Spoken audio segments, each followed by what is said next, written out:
Hello.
Hello.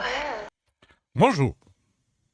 Eddie, Sonic, Milo's drinking coffee, Wabbit. Okay. Apparently YouTube is busy today. I've seen Venus Theory is streaming in an hour about Falcon. Even UVI did post it on Facebook. Yeah, well, my fans are here.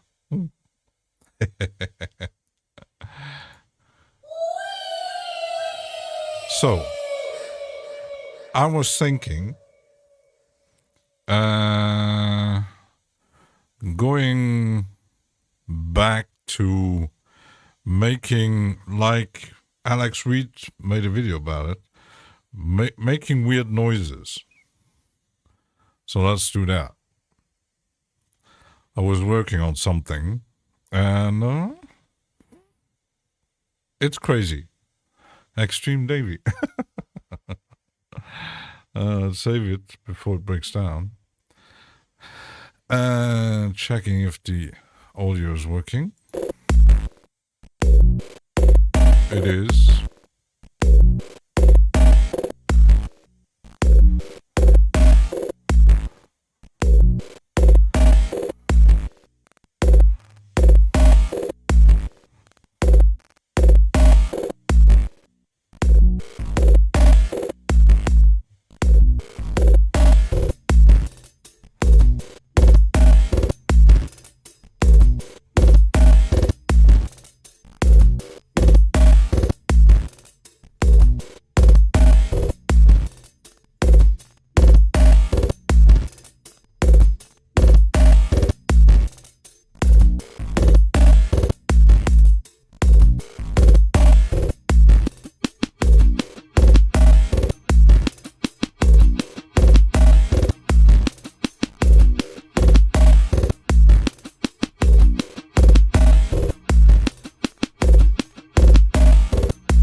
not so.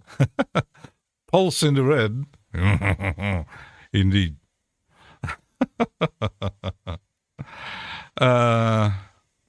Like Wabbit said, the thing is, I have a very broad. I listen to everything,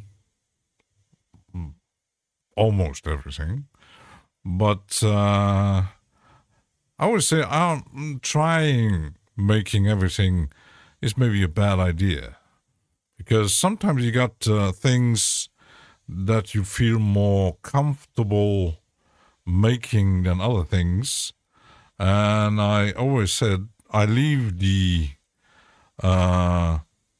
more mainstream melodic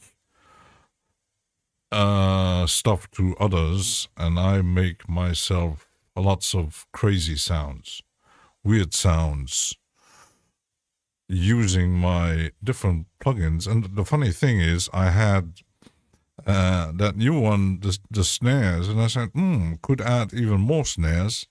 And I had this one, I had the whole package for was on sale for $15. It's actually just a normal snare plugin. This one here from Purified. And then I added Beam. Nick. Hi. Hello.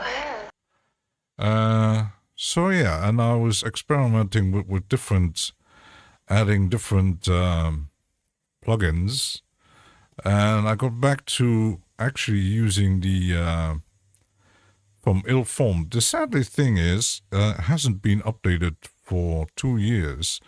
It's the only plugin that he made, so, but it's still cheaper than the effect tricks from Sugar Bytes. It's similar, but more.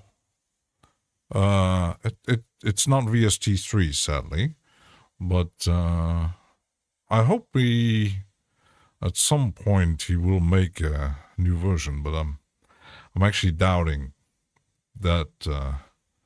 I know that the first time I heard about it was on Projector Stream, and I even found out how to the preset worked and stuff. And I will make a special stream just with it, Glitch 2. I even downloaded the manual. I read about it. And actually the manual is well written. So, and here I added something that I have for a while, and I actually never used it. I actually had even bought some preset from Vicious Antelope, the Kniff Audio here. Very nasty sounding synthesizer. Fun apps, actually. Yes, they are. So let's start from here.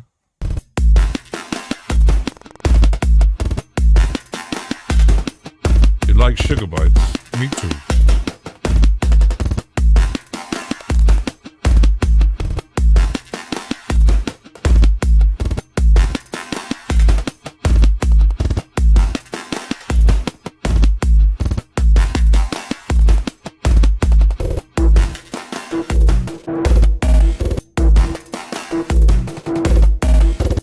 Kind of reminds me of maybe less complicated, but in kind of the same direction that, for example, Otekra or Aphex Twin Warp record stuff. But let's see what I could add more to make it more interesting. I'm still looking for adding samples, but I actually have to go to my I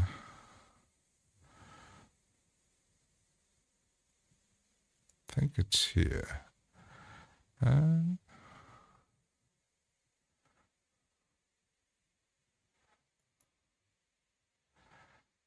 No.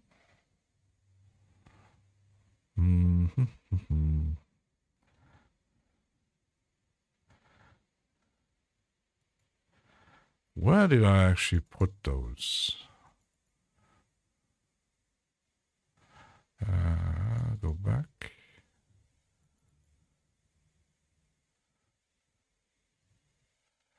No.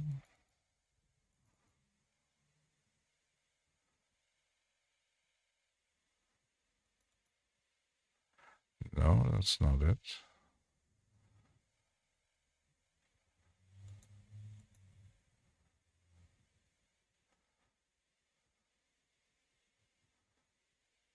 No. I'll have to check. Oh, very good. Not saying they are the same, but good enough for me. Effective keeps me on from buying the Polygon Man. Yeah, actually, I have a few from Sugar Bites. Not everything. Where's my Sugar Bites? Sugar Bites. So I have the synths. I have that crazy. I still have to figure out how it actually works. The Nest is a modular sequencer kind of thing. And then the Egoist is just the demo because I wanted to buy that one at some point to have a sample slicer because the initial audio doesn't work fine with Reaper. And I demoed the Egoist. It's quite old. And I downloaded the demo just to test around. And I said, ooh, it actually works well. So, and it's a sample slicer plus drum machine stuff. Apparillo is a great place to get lost. Yes, they make crazy things. And they haven't actually announced anything new, but yeah, let's see.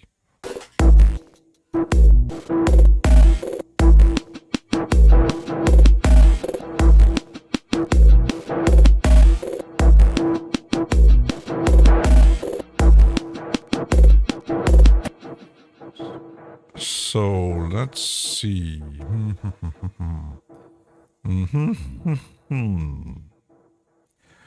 What could I actually... I got enough beats, but...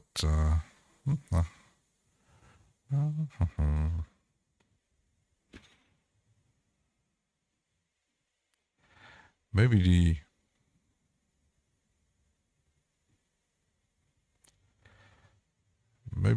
Cult would actually have some interesting sounds. Maybe let's try.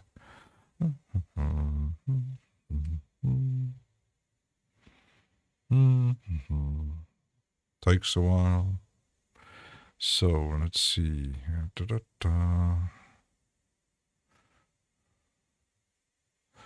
What? Not clicking there.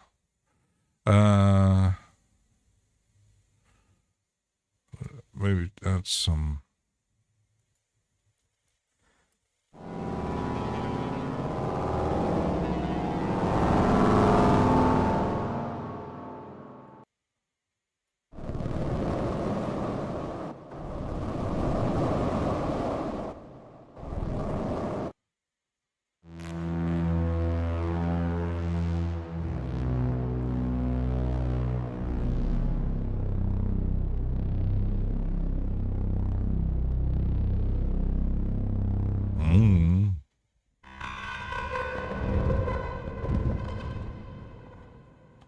Oh, that might work. Ooh. That might work. But I'm going to duplicate these.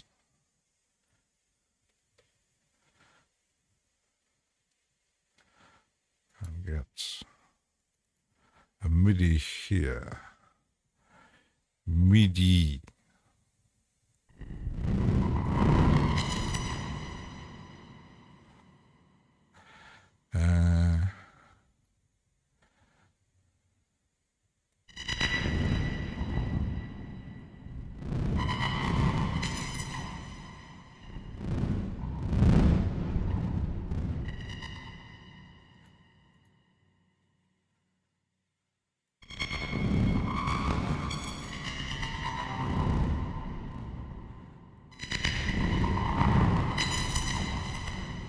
See how that sounds.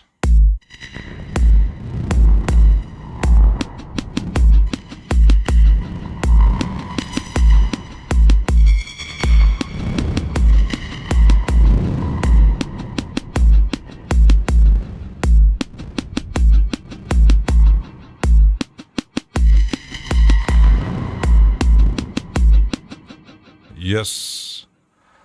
Sounds like you when you get hungry.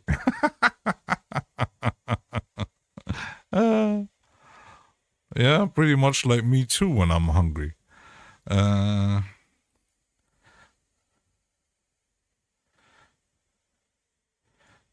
Oops. I'd keep that a bit shorter here. Like this.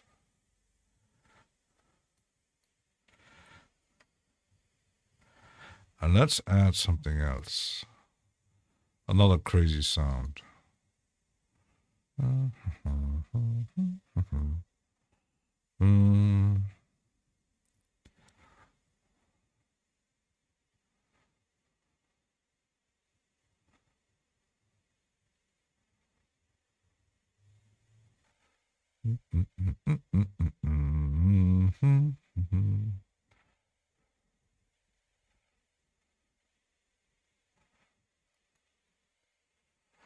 There he is, Milo. Milo is there. Milo.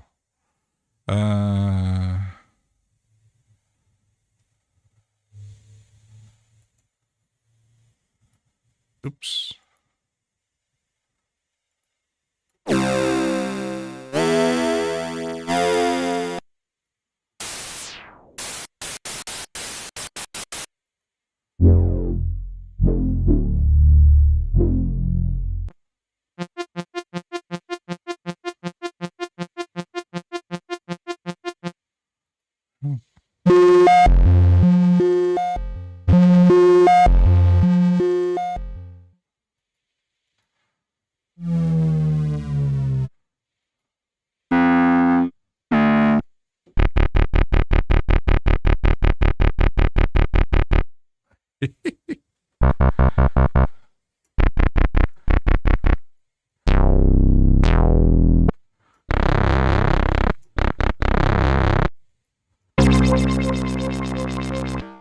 At some point, I have to get some presets for the breeze stuff.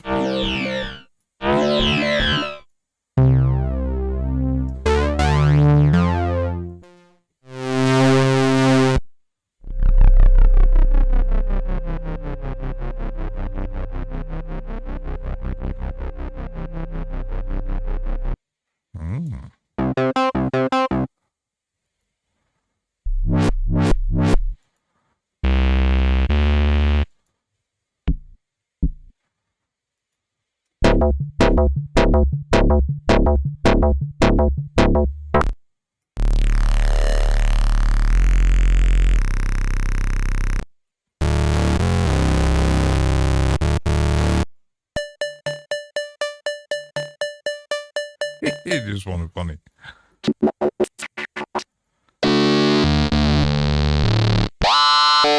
Oh my goodness.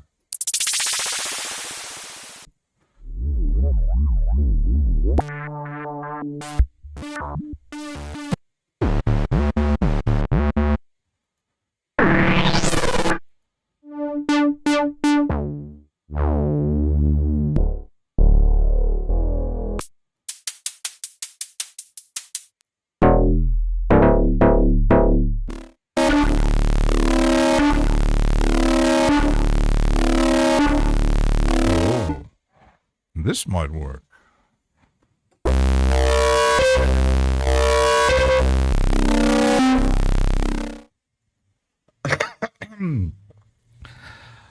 Sean is here.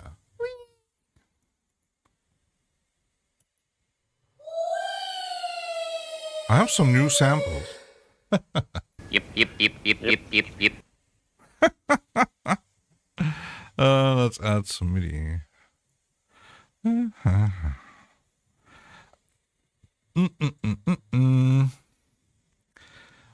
Let's see.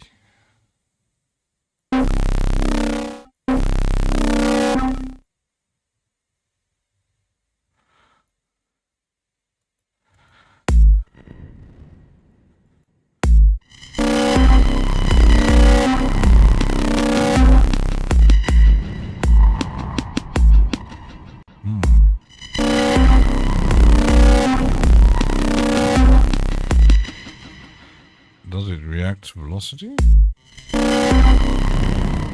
Not really. Oh, Rabbit has a good memory. Yep. Cat. Yep. Those Martians. Cat. Nope. One thing about weird noises lessens the chance for copyright claims. Exactly.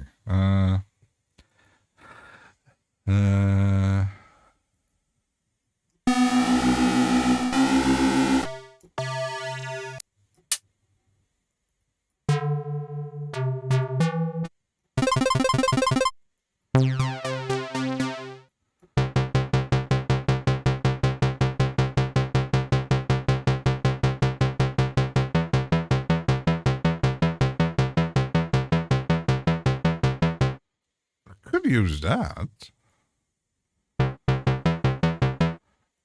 instead of, let's see,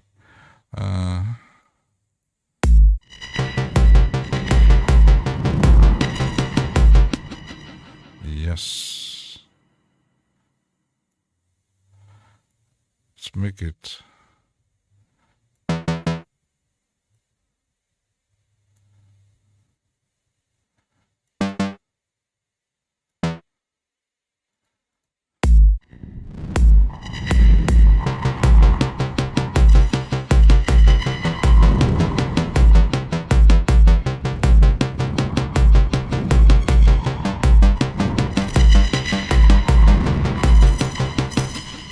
let's change the drums because going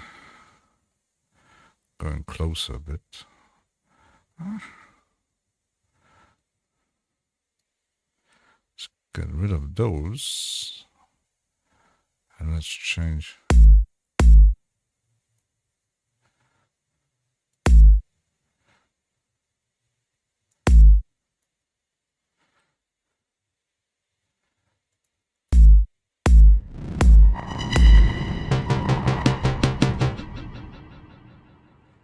Yes. Let's go through the floor here. And that.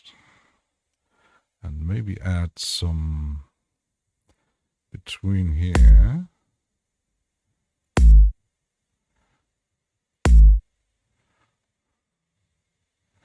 And on here.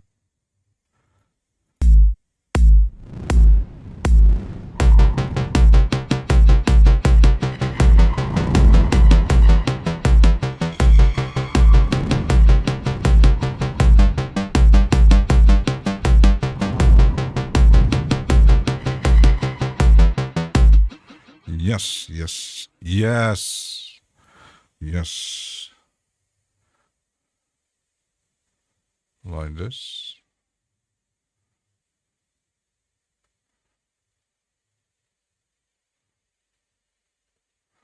This, and this, and this.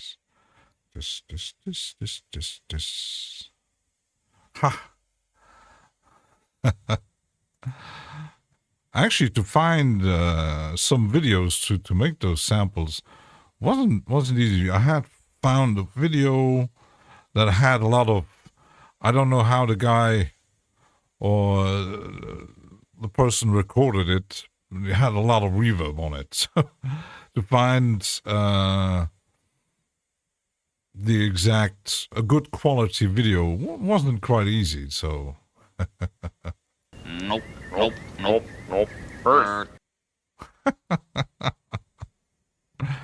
That was quite fun. Yep.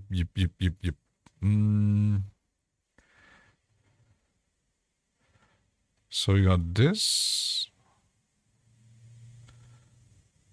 I might.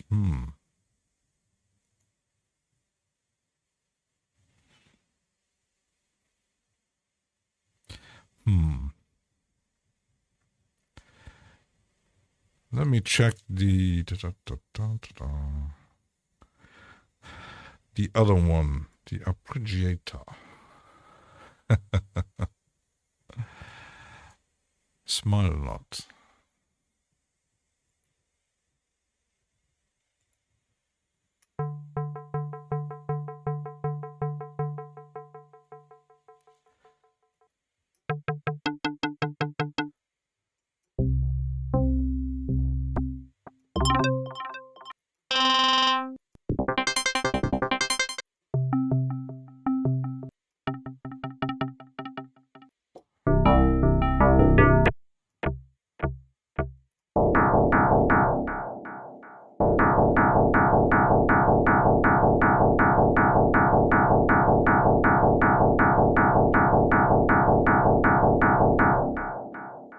Not sure if it's gonna work.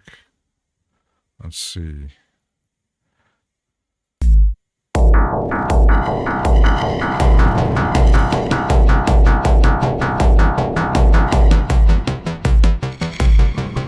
That's maybe a bit too much.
Maybe, but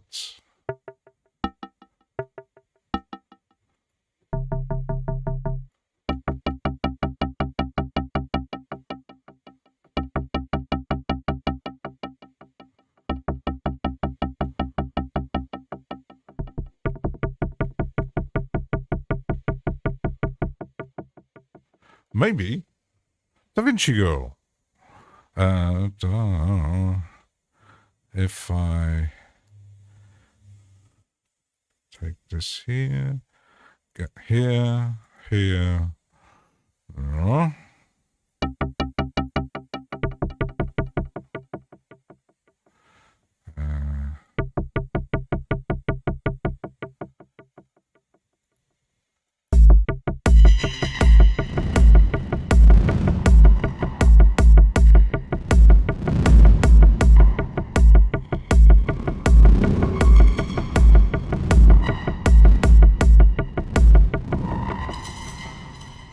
Yes.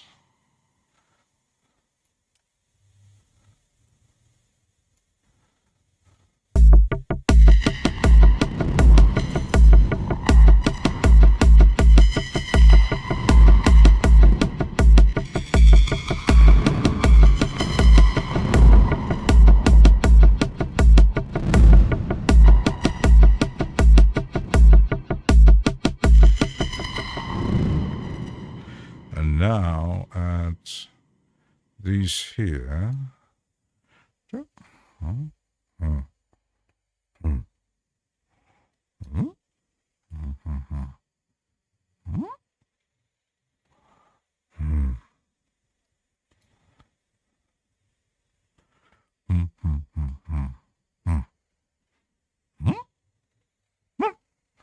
Funny loops, not lops.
Did I actually make?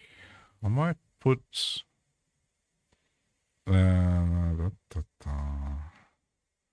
Did I make?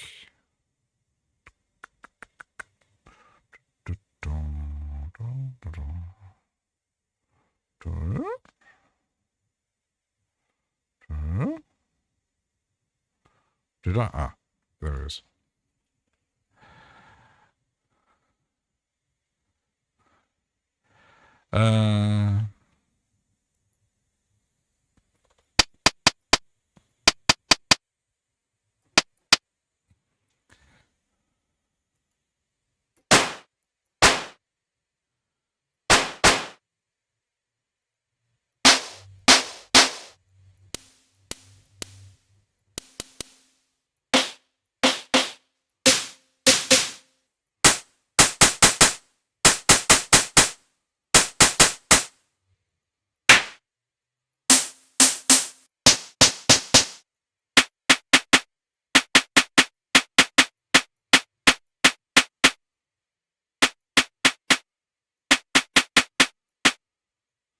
Maybe, maybe.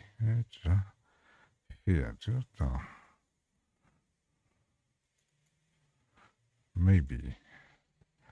Let's add some drums here.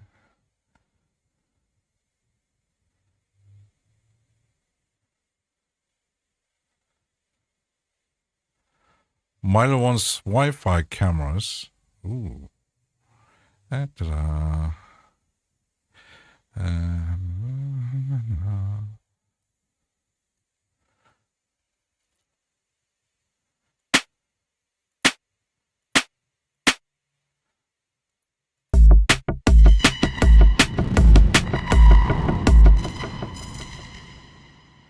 Yes. Almost like EDM. Oh, not EDM, EBM. Electro body music. Actually, does that thing react to velocity? I'm not sure.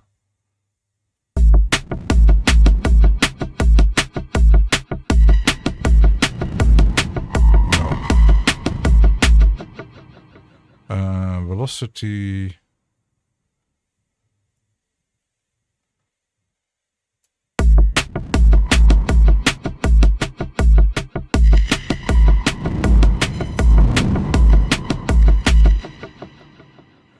Yes, a bit randomizing.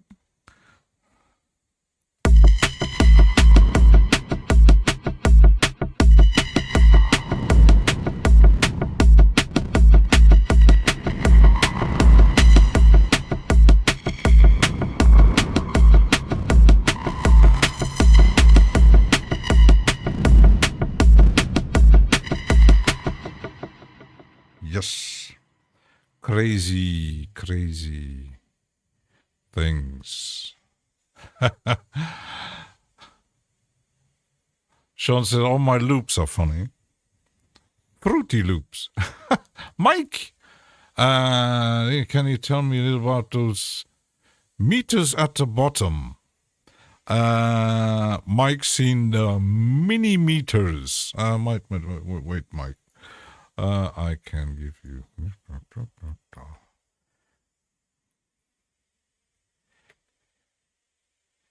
Ta-da. There you go. No. Get you a link here. There. It's there are plenty of people actually using it. The first time I was asked last stream about it, and since it came out, since version 1, it actually the new version added plenty of you can actually load because the version 1 only had a fixed system to load on the master, but now you can actually load multiple, like here, my FX controller here, the mini.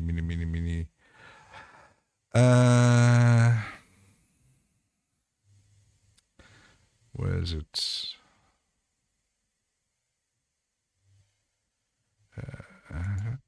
Not this. The mini direct here. Direct. Where is my folder here? So you got and there's clap versions. So you got the audio server. That is the one I'm using. That sends the Marilyn. It's put on the master. You put the audio server on the master, and then you launch the standalone app that comes. Apparently, there's actually a new update again, and then it sends. You got the audio from Reaper here, and you can change different layouts. And those here, the loudness, oscilloscope, spectrogram, and these things you can load also as plugin on the master or wherever you want them. Like, for example, you could actually load the VU here on here. So you got this. Takes a while. Does it load? I hope it loads.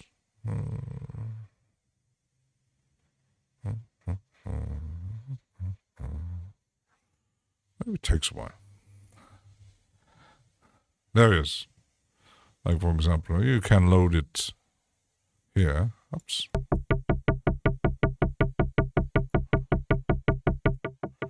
And then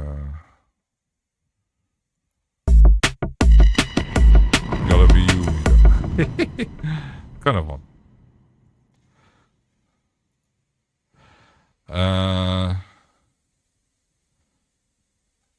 Sean needs a Halloween costume. Oh. So, yeah, millimeters. I can't remember who actually had it first. And then I said, that's an interesting. It actually just, it shows you the audio. It doesn't. But I think it's fancy to, when you stream with DAWs, to add a bit of interesting looks to it. It's not like that metering plugin from another company that I know that Venus Theory actually used it. It's similar, but it's far more expensive. It looks like your old car's gas indicator. Yeah, kind of.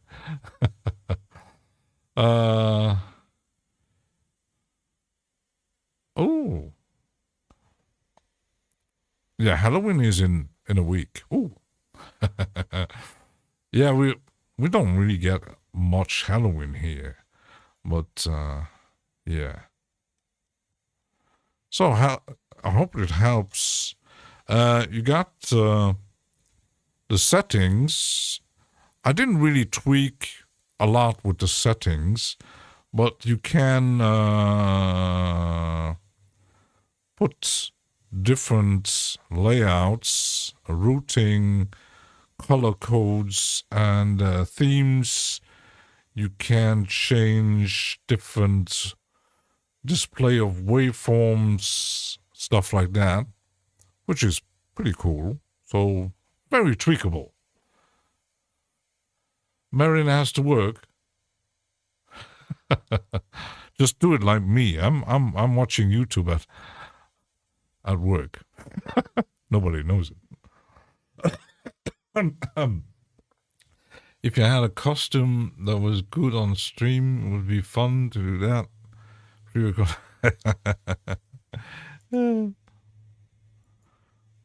For me, it's every day it's Halloween. Every morning I see myself in the mirror. Da Vinci is I wear a costume for singing Christmas songs. A cow or frog or cat, really don't know this yet. Like these inflatable costumes. They're quite fun. Never seen one here, actually. You've seen them everywhere, these inflatable costumes, but I want to actually shorten this one a tiny bit. So you got this. And maybe gonna shorten that one too. Mm-hmm.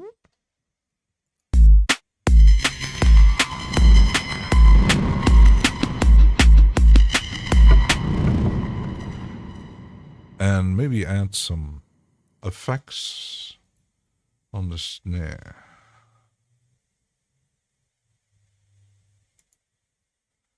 Don't know which one, but I might experiment with the new. This morning I had, because I will get my money back from that concert ticket from Mr. Rothery and Mr. Questioning, that sadly the tour has been cancelled. I'll get my money back. And so this morning the PSP has a pretty good deal. It's not the whole catalog, but some of their plugins are at $25. And I said, maybe one or two for the price of the ticket I could actually grab.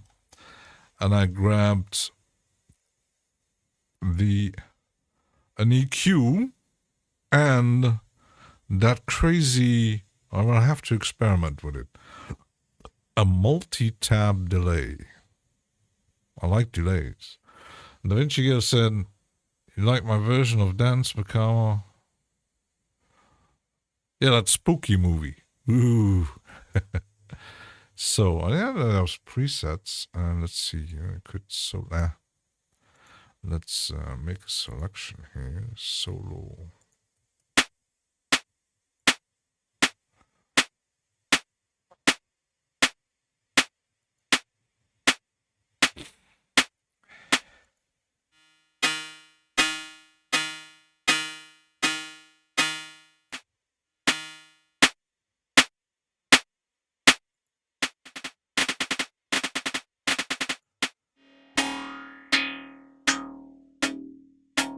That's funny.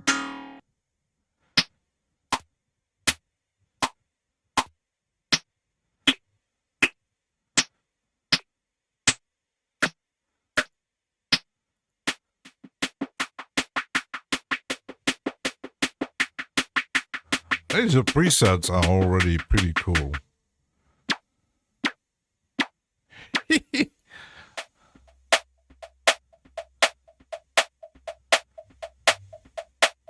Wow. I mean, when you look at it,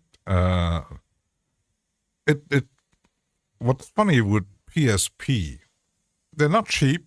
I know that Mike loves the channel strip, and I did grab a few when they had either good deals, and they have some free.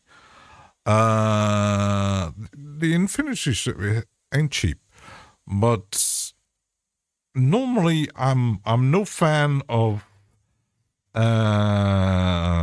hardware emulation or hardware looking plugins, but the PSP plugins, even though they look like hardware, they are more creative than the You Love Infinity. This is my Desert Island plugin. Yeah. Yeah, because you had a big use for channel strip. I don't use much channel strip at all.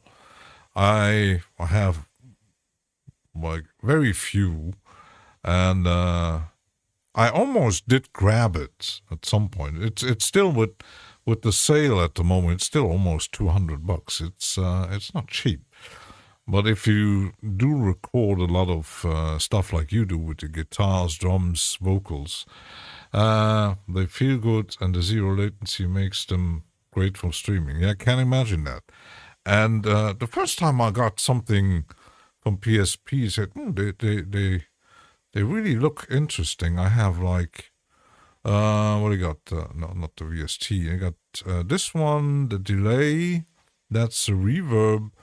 And then I grabbed the EQ because it actually looked pretty interesting. The piano verb and the step delay. I'm always checking. I do get their emails. So when there's an interesting deal, like I almost, then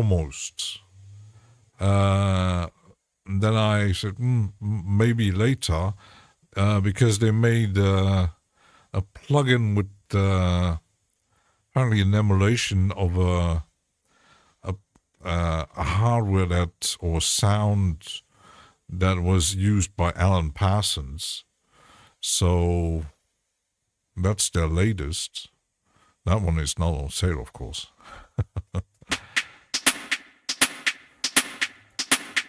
The thing is, I have no clue how it works. So, even though, okay, there's a filter here.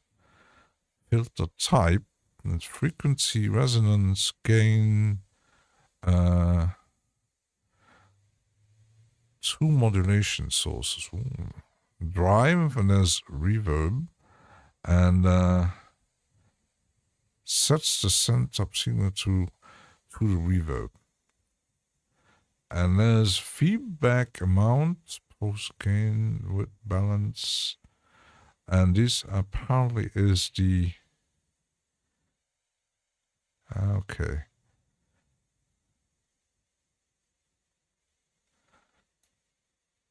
So you got 8 tabs, actually. That's pretty crazy. Peter, Mr. Coffee Table. I just subbed to the title 60-day trial. Streaming. I never tried.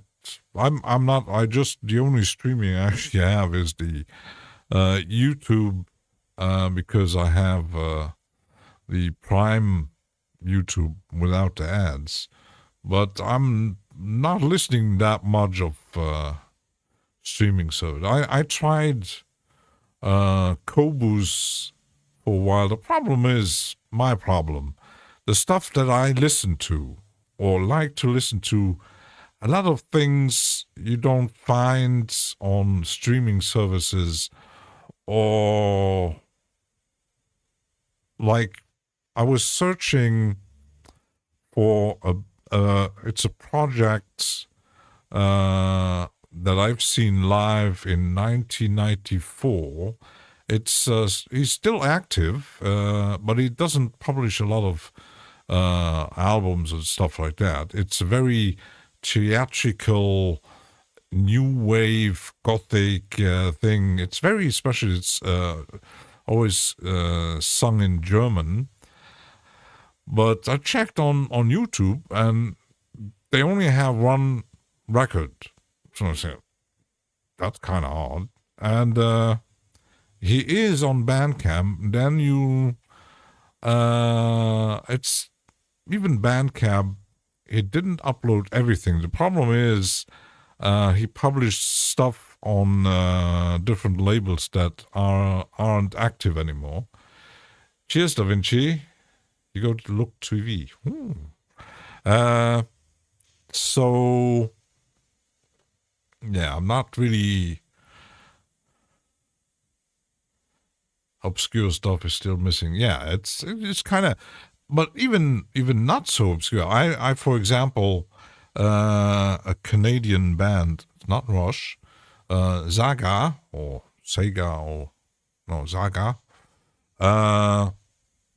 They are represented on most streaming services, but I found out there's always one record or album missing.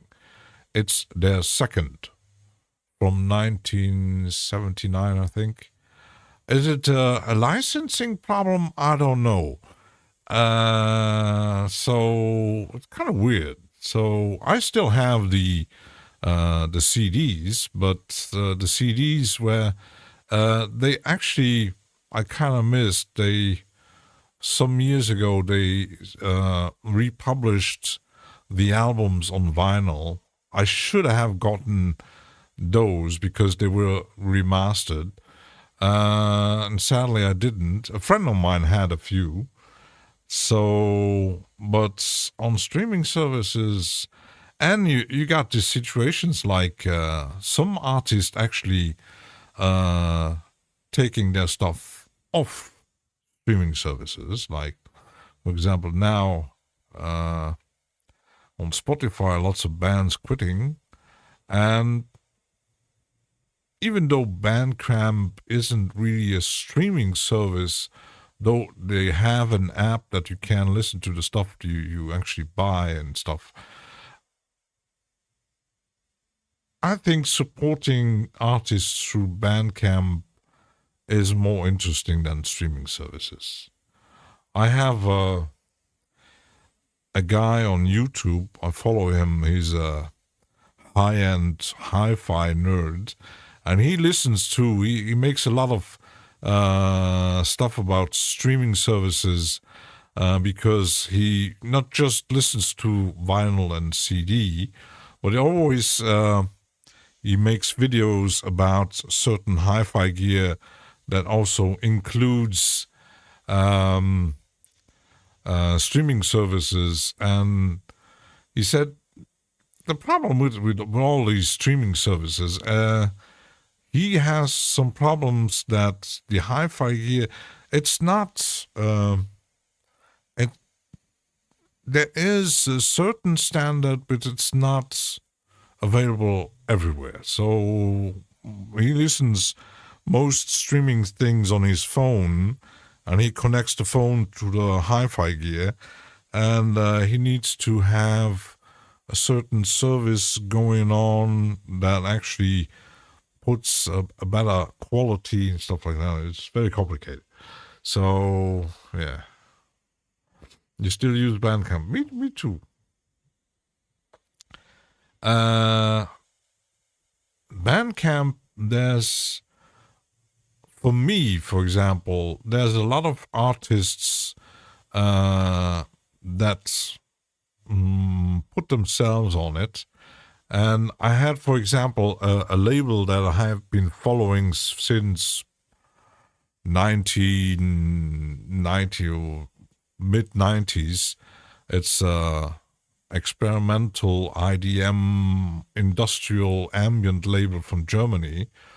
And he, a few years ago, he decided to put his whole catalog on Bandcamp, and he manages everything, and every new release is on Bandcamp. And then he does still publish physical copies, but he always have, the physical copies are very limited. But yeah, his some stuff is missing because he released stuff on vinyl, on tapes and stuff like that, and he's been doing that for over 30 years. But yeah, he decided it's more manageable to have the stuff his releases on Bandcamp, and many labels actually followed his move, and you even have like labels that have been defunct for a few years, and suddenly they're popping up and releasing the old stuff, like Superstition from Germany. And you got labels like RNS. I'm not sure because they have their own service. Like Warp Records, they have their own shopping system. There are labels like Compact. You buy music from the artist that is content, everything else is industry. Eddie Buzzer. Yeah, I do like Bandcamp. I do get a lot of mails from artists that I follow, but I don't buy a lot of stuff. But it's, and even Cresshead made a Bandcamp. He has his own music on Bandcamp, and he actually made a merchandise thing to sell the Inky stuff via Bandcamp. So that's pretty interesting. And Blatant Network is there too. Wait, forgot the. Hi. Hello. Yep. So, how does that sound?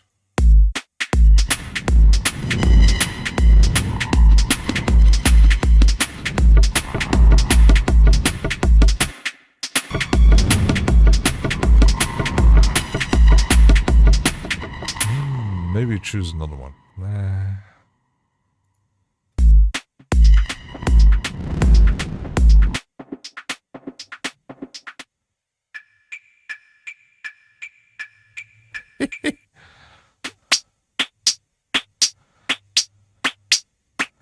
Interesting. Canned fish. Very metallic.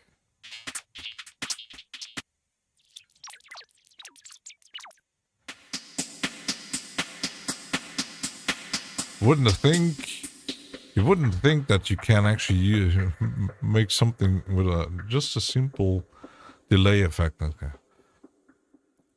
I never touched Spotify. Yeah, I had Spotify for a while. I even had for a very short period. I paid the subscription, and then I didn't listen enough Spotify because I don't listen much music on my phone anyway, and I don't drive a lot with my car, so I don't really have. I listen to music at home mostly, and I do have so much that I don't really need any streaming service. And sometimes if I'm in the mood for something that's, for example, I don't have a physical copy, I just grab YouTube music, and most of the time it's available. So, and physical media costs money. Yeah, the thing is with physical media, back in the days, I bought a lot of stuff on Amazon, but on Amazon to get physical copies has gotten more difficult, and I wanted to try another service that's a German. They sell it's kind of an underdog Amazon clone, but they sell books, music, vinyl, stuff like that.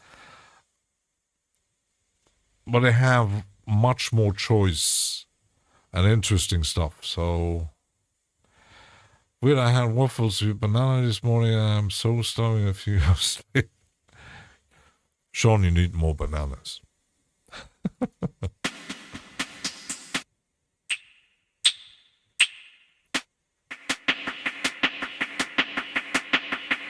Ooh. Oh, that one is good.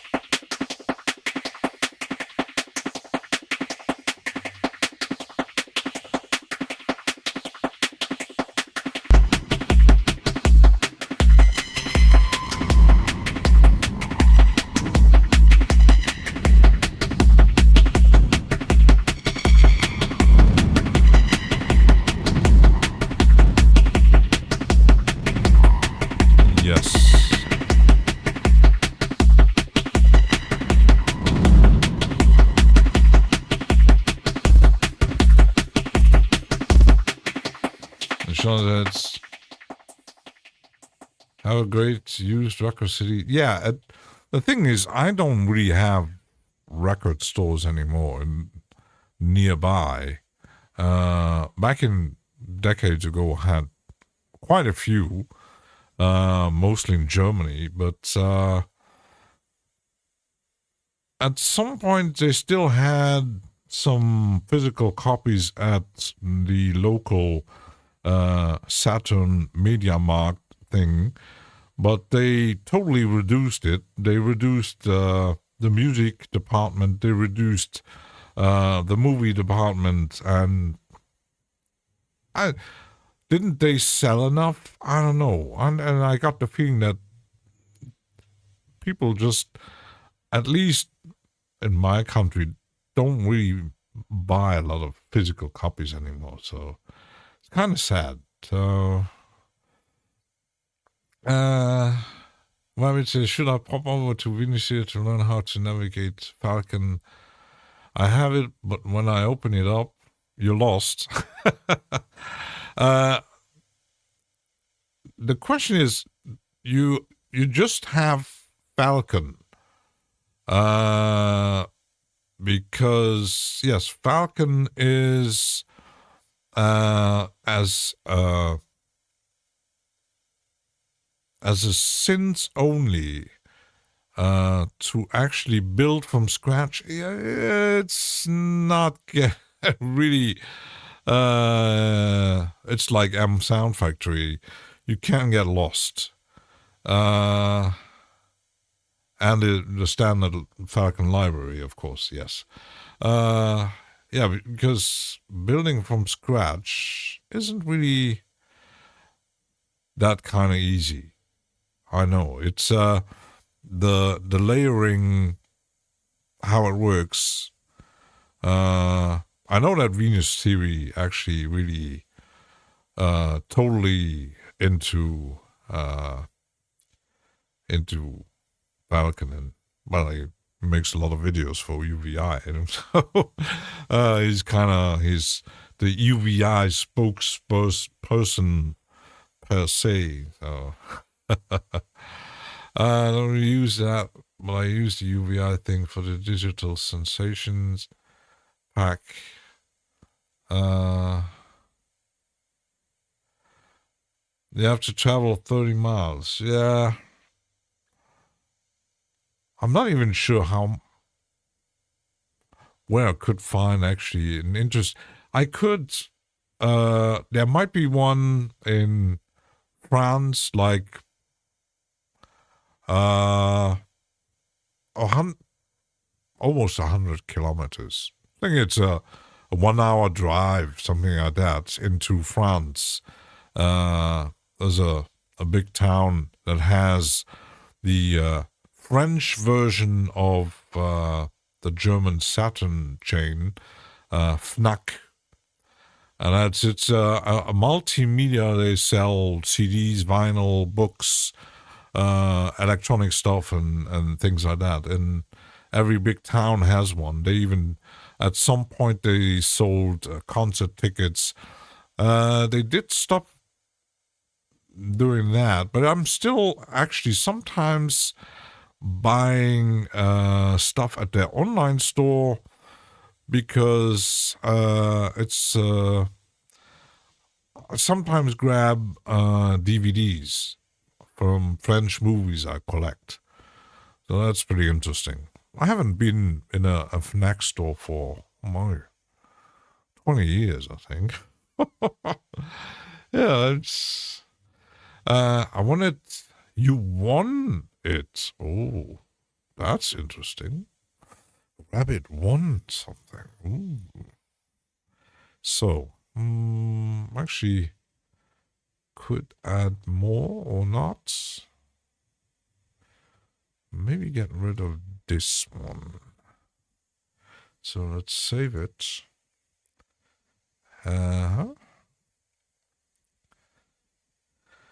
And now let's put it. Select everything. Because I wanted to find a sample. Yes, sneak peek, Rabbit. I wanted to watch it, and then I said, well, it's a live stream. There may be too many people in it, so... I might watch the...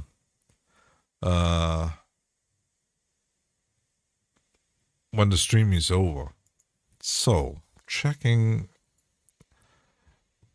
samples.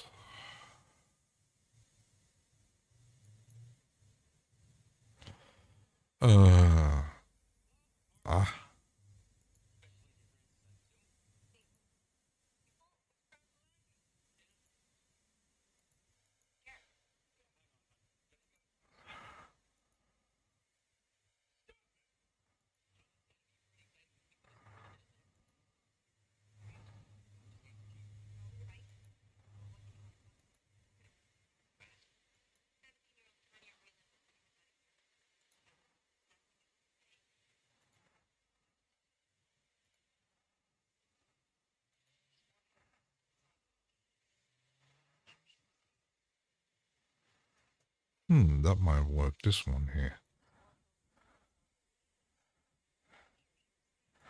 Let's add...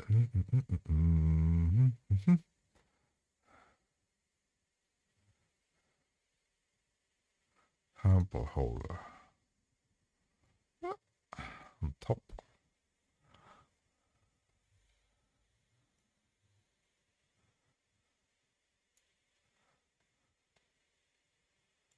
I was more focused on solving the case than making sure. I might need to stretch lips. I was more focused on solving the case than making sure she was safe. I was more focused on solving the case than... Might need to get rid of the grid. Because...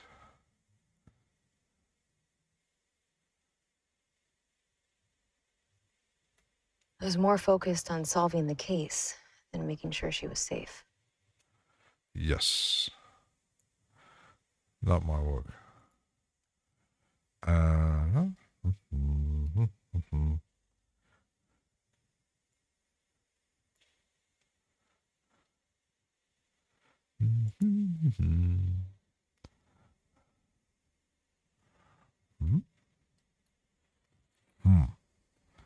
How does that sound? I was more focused on solving the case than making sure she was safe.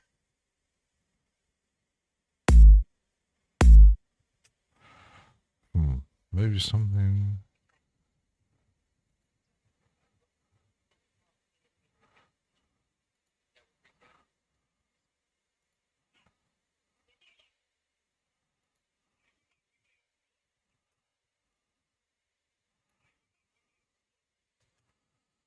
This one.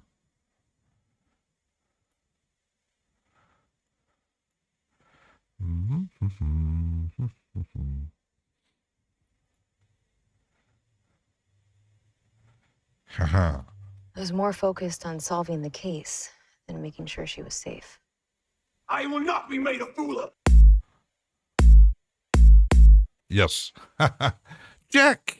I was more focused on solving the case than making sure she was safe. I will not be made a fool of. Let's add a bit of a...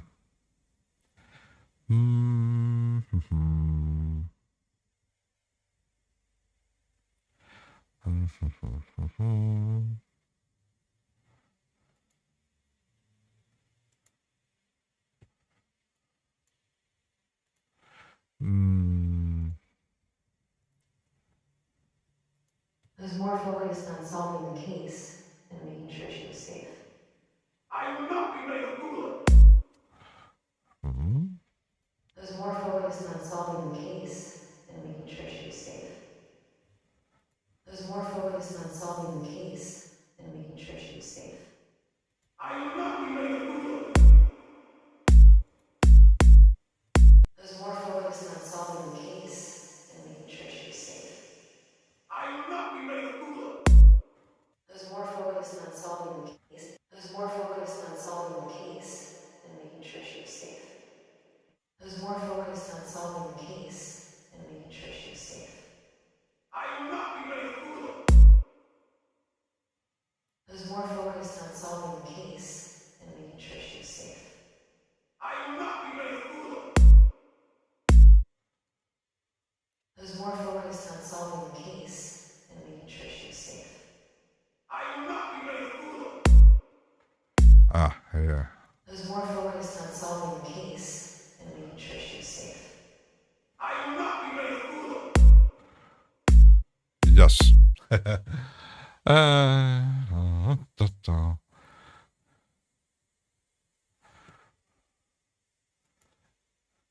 And Webbit wants to explore Falcon. I will at some point. I will dig into, because I'm planning on making back or going back into is that a toilet conversation is recorded back? Yeah, I kind of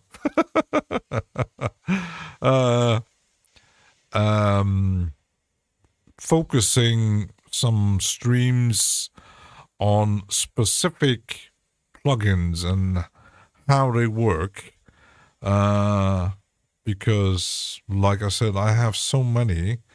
I want to explore them and see how they work, and trying to explain a bit, and even finding out myself how they work, because I got so many, making presets and sound design stuff and all that kind of things. So that's some of the project coming very soon. Let's take a short break, and then we'll be right back. And maybe Eddie Boozer needs to go on the toilet.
Biscuit! Biscuit! Hi. Hello. Now, I might add another track.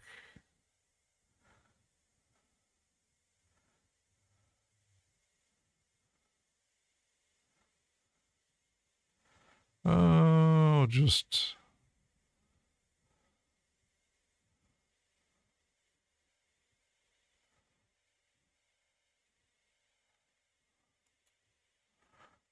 and put the kick drum here too, but add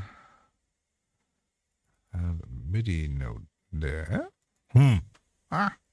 Note there. It's into my MIDI. I put some. The grid is 16.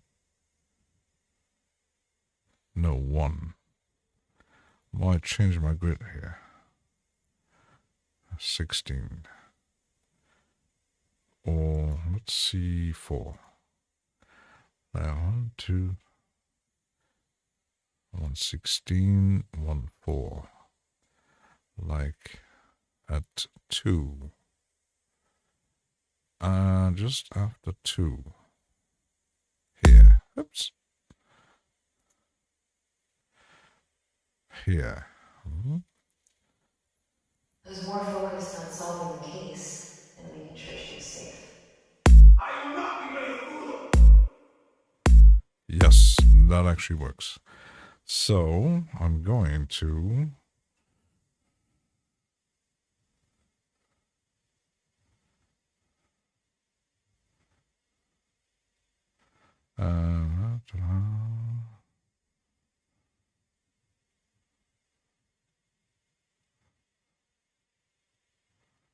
I'll just freeze it. And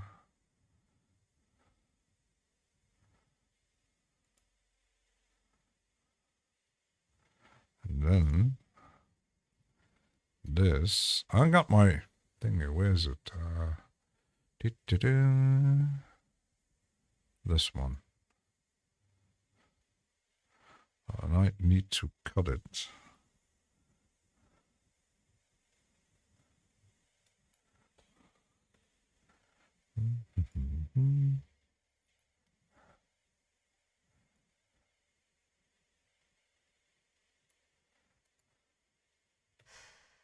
I will not be made a fool of.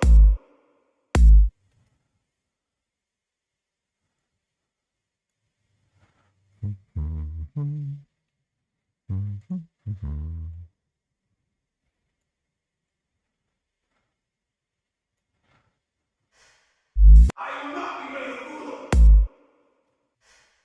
I will not be made a fool of. I will not be made a. There's a tail I don't like. I will not be made. I will not be made. I will not be made. I will not be made a fool of. I will not be made a fool of. Yes, that's better. I will not be made a fool of. Yes, like this. Looks like it would be a great way to learn synthesis that what you are into with Falcon. Like Legos, but that make noise.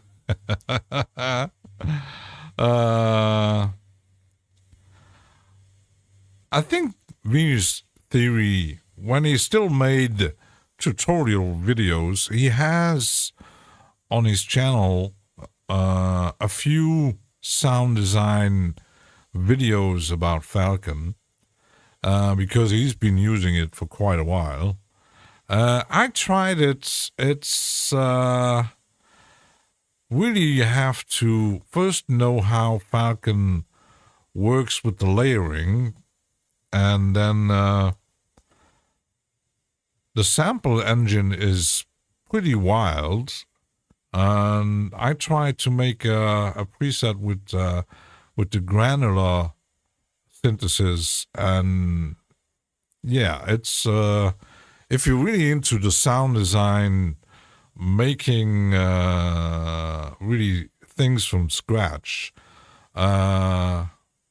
you couldn't do it with every VST plugin, of course, but Falcon has so many oscillators to choose from, even more than like I think more than Serum anyway. And then you can layer oscillators and samples and different MIDI channels, and it's pretty wild what you can do with it. So what you have to really understand how it works. And but like Ben Jordan said, the same goes for M Sound Factory, that has a huge load of stuff built in, but it's these things are where you really spend hours and hours building stuff from scratch. Like in every more than Faceplant, I think so. I know that Faceplant you can layer oscillators too, but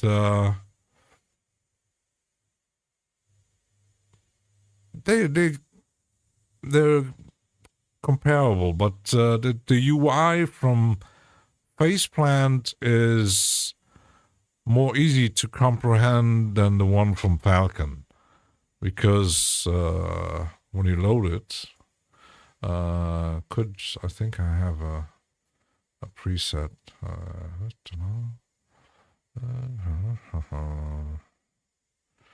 Here we are here.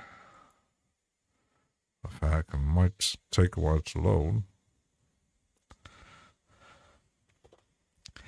Because this is, for many, it's confusing. The program layers, key groups, and oscillators. That's already... Guess I'm not Bob the Builder. More like Bugs the Chewer. Chackajack. You can hide things. For example, like here, you can hide the stuff. It's pretty empty, and yeah. And then you got program, layers, key groups, the oscillators where you actually put in your... So you got the oscillators are here. You got grains, earcom, all kind of stuff, stretch, sample based and synthesis based. It's quite huge. Who would spend hours building sounds to make strange noises? That sounds crazy. I think there are. Eddie Böse, you're one of them. But you, it's pretty much like you would do patching with modular synthesis. It's the same principle, just different. Because with a modular system, either VCV rack or voltage modular or the one from AAS and many others that exist, the principle is pretty much the same. Guessing Dollars fans, probably not. Probably not. But I think these when you just buy Falcon with the preset that comes with it, it ain't cheap. Sometimes it's on sale. But as I have the Sonic Pass, I get everything. I don't build from scratch. Maybe there will be a day that I will try really to build something from scratch. I do have some electronic books about these things, but I'm not that kind of familiar with how synthesis works to really start with a sine wave and then build from there. It's it's not easy to comprehend how it works, especially when we got the parts, you got the tree. That is already very confusing. And the list and stuff like that. It's not a UI that is inviting. You really have to totally dig into the manual is pretty big, I think, and they even have I think Ben Jordan made a video where you can use a help system that tells you how to build from scratch. It's built in Falcon. And Ben Jordan made a video about that. And it explains vocally how to construct.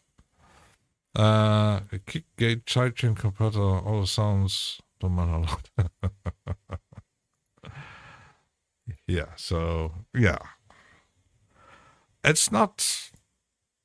But when you open my faceplant, it's, yeah, without the preset, it's pretty much empty. So you're over 50, lost patience for that. Give me the noise, give me the toys.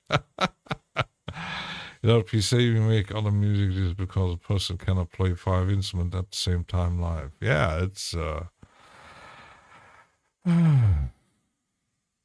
But some people are actually totally into that sound design thing. I like these preset makers like Vicious Antelope, Lovetrom, all these guys, or October. I know that Alchemy makes preset packs. Venus Theory builds with decent sampler builds from scratch. Coding. You really have to be into that kind of stuff. I like to get something, results pretty quickly, kind of thing. So I got an idea, and I said, now, okay, how to do this and that, and someone out there is using both feet in addition to that. Like drummers, did a compo where everyone used the same 1 second long white noise sample only. Yeah, it's possible. And even today, I've seen a video from Cable Guys where he explained how to do a very simple chord sound just with white noise and an EQ. It was pretty interesting. But these are things you really have to know. And for some, it might be a hobby to spend hours creating sound and easy using pitch and filter envelope to get all the perks and sweeps. Yeah, like those building snare sounds from scratch. Or spend, because I use the kick drum from Audija here.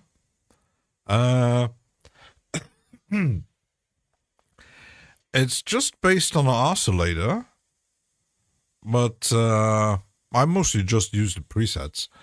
But there are people actually spending hours to create a very specific kick sound and others snare sound or hi-hats or with white noise. And The brumulator modulate your sounds with your backside.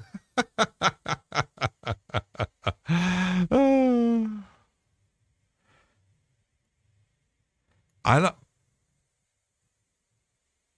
yeah, at my beginnings, I just used very simple. I just used the presets and maybe tweak a bit. Now I understand synthesis a bit more, that I can tweak the presets because, for example, the one I used with Kniforium here, I tweaked it a bit because the original sound didn't really had it was very more like a pluck sound, but I added a bit more body.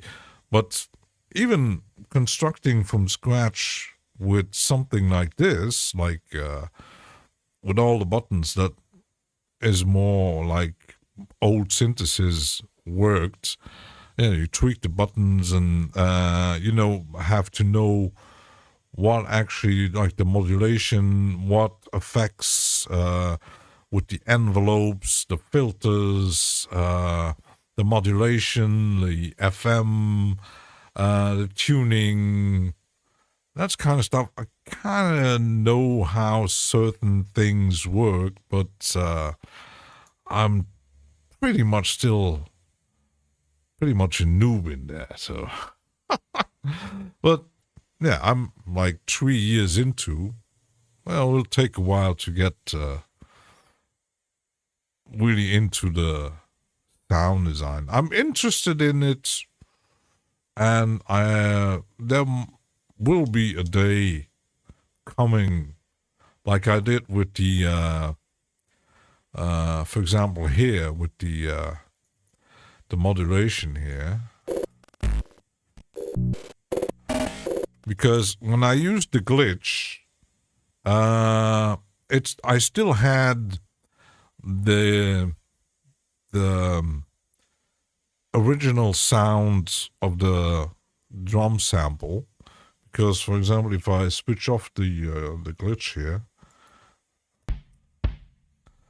it's a very basic drum sample that I used before, but adding like EQ, I EQ'd it a bit, added glitch, and then another EQ, make it sound a bit more different. So, and the glitch, I actually just use random things, and you can go totally crazy with it. And that's with every plugin. Need it for the burn notes. Biscuit, Kniforium, I'm green with envy. I think I got it on because, yeah, Plugin Alliance don't have a lot of synthesis, which is kind of sad. And there was a sale on it because it ain't cheap. And I thought, oh, the deal is interesting, so I might grab it. So, and it's a pretty nasty synthesis. And I did grab some presets.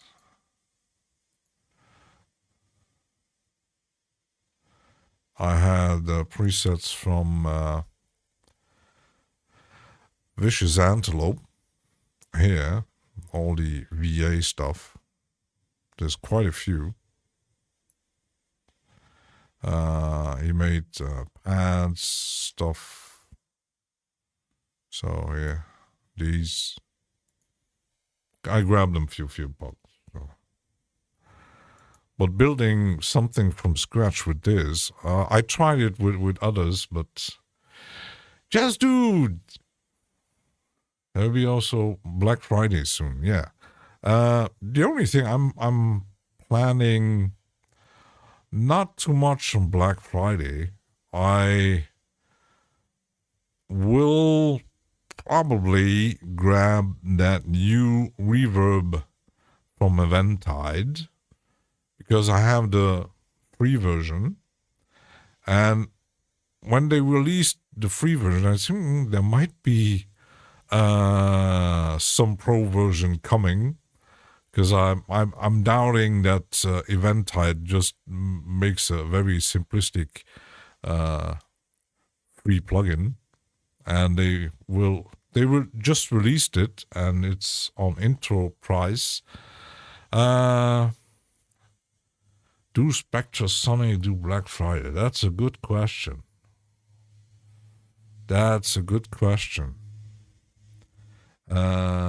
Spectra Sonics. Don't think so.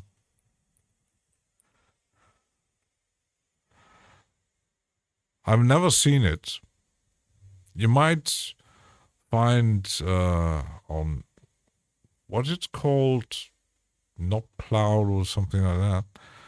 But I seriously doubt the no sales on Omnis there. Yeah, I've never seen a sale on.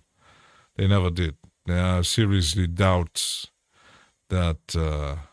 Nah, it's one of those. It's you got two names when it comes to no sales. It's Valhalla. Yeah, they only cost $50, but and Spectrasonics. So all the others, there might be a few, because, like, for example, Glitch 2, I actually bought on sale because it's a very small developer, and it's like $50 normal price, and I think I get it for like half price or something. Boycott Black Friday. You can't use tempted, use not everyone think about sex all the time. Let's talk about sex, maybe.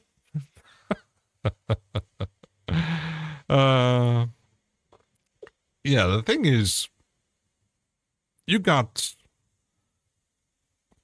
developers and companies, or small or bigger, that constantly make sales. Like one of the very known one is Waves.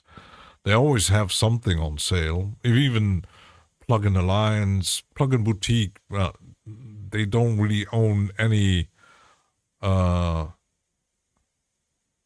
their own stuff. They got a few own things, but yeah, they're constantly some sale, and there are plenty other sites. And we got like the one that really is known for having every day a sale is Hornet. So he's making a sale all day. Every day there's 50% off, 80% off. Oh, there's a free just today. Another 50% off. Another weekend deal. It's but the thing is with it's kind of weird, because even Native Instruments with Contact makes deals. Sometimes you got Contact with the Contact beginner package, or the whole shebang is on sale. But yeah, with Spectrasonics, it's you pay what you get. But Spectrasonics is Omnisphere is something. I said to Rabbit, if you decide, I'm starting with making music, I just grab Omnisphere. I invest like $500, and I get everything. Everything you need. You even have effects built in, and the new version even separate effects, and then you just add maybe a few mixing, mastering plugins like compressors and EQ, and you're done. And the same goes for contact. You don't need anything else. You just stick with that. But if you like me, like using different things, different sounds, different ideas, Omnisphere is not. No. It's a big maybe to really invest something, especially if you already have, like, I have how many VST synthesizers? Hundreds. Like the whole shebang from Arturia. And then I don't need Contact or Omnisphere. I can do every sound I want with the stuff I already own. I don't really need to invest in it.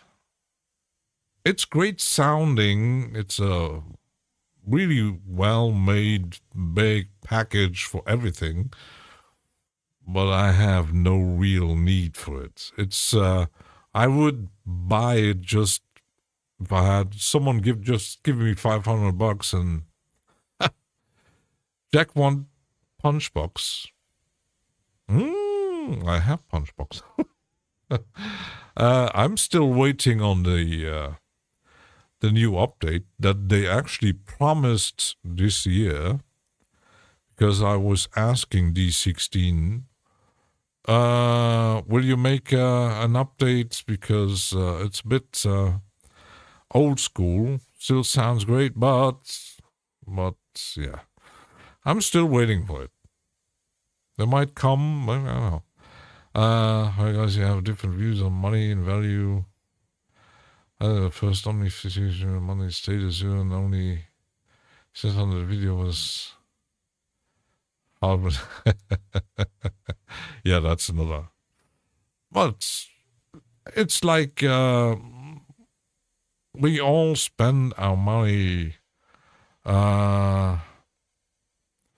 as in anything with D16 anyway. Yeah, I love D16. I've seen not many people using Omnisphere in Psytrance community. Everyone could find a better way to do paths. Just, yeah, Omnisphere is very much used in cinematic, ambient kind of stuff, and of course, more club-oriented things. Because you wouldn't buy something like Contact if you don't really do orchestration and cinematic sounds, because that's their thing. There are people buying sneakers for, yeah. Yeah. Or crazy synthesizers for like $6,000, or building. It's like the people buying modular systems. They might start with a desktop system, and suddenly years later they end up like having a modular system that costs a fortune. But I could sell my X for a license indie without any. I've just bought a 12-jar bulk coffee pack ready to help company best that one.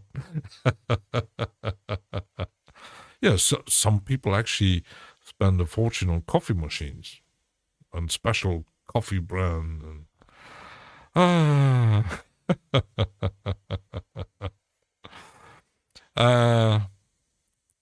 you can't even make music.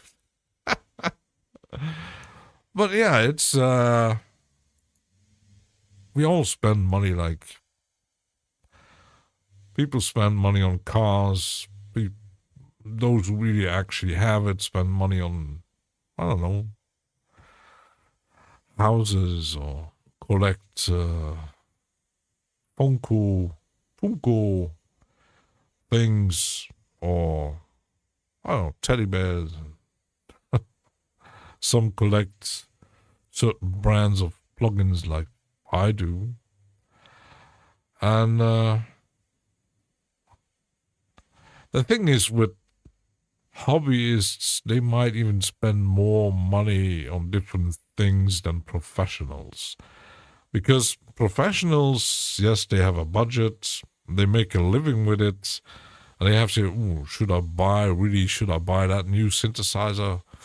Ooh, that costs 3,000. Might be too much. Make money to spend money. Yeah, and it's like the big story when I heard about that was quite funny. The Who was well known to destroy their instruments when they appeared on TV, when they're touring. And at some point, their manager said, you really need to stop doing that because, guys, we can't afford it anymore. Because destroying guitars and drums and whatever, that looks maybe like a good show. But yeah, those things costs money, and suddenly if the income is lower than your spending, ouch. Vulture Culture made the final statement, Omnisphere is the cheapest VST since ever. Yeah.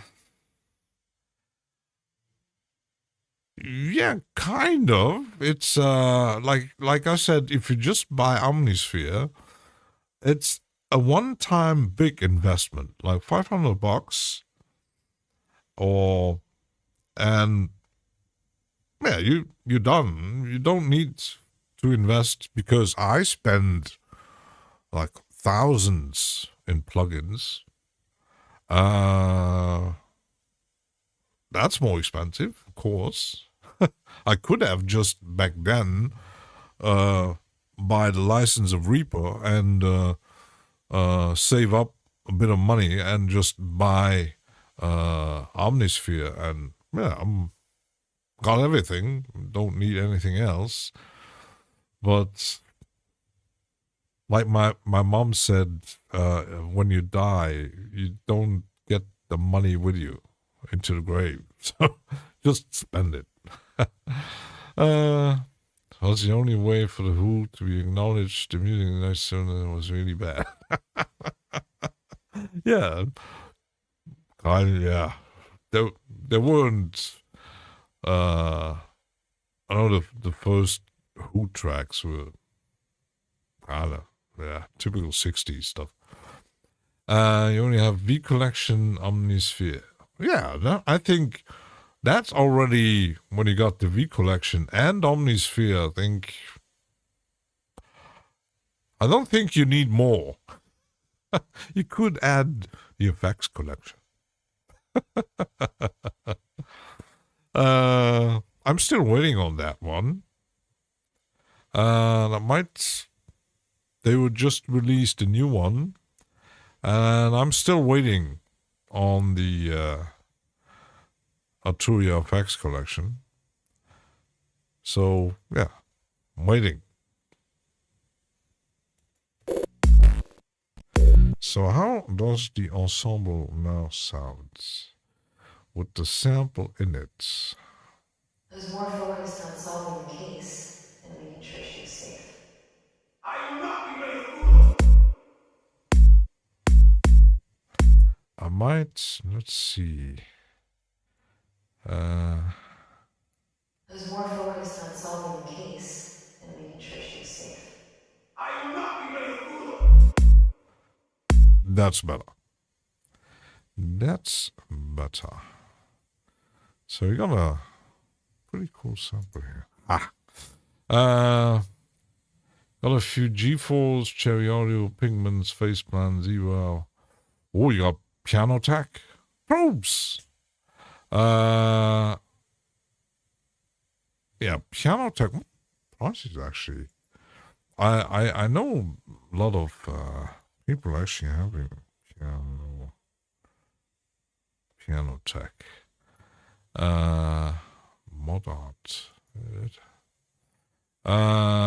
Because they just released a new version here by... Yeah, because when you buy Piano Tech Pro with all the instrument packs, it's it's almost 1,000. The standard, just the plugin, is 139, and if you're really into piano, and it's pretty great. And I thought they had another plugin products, the Organ Tech. And that one is if you're into the organ.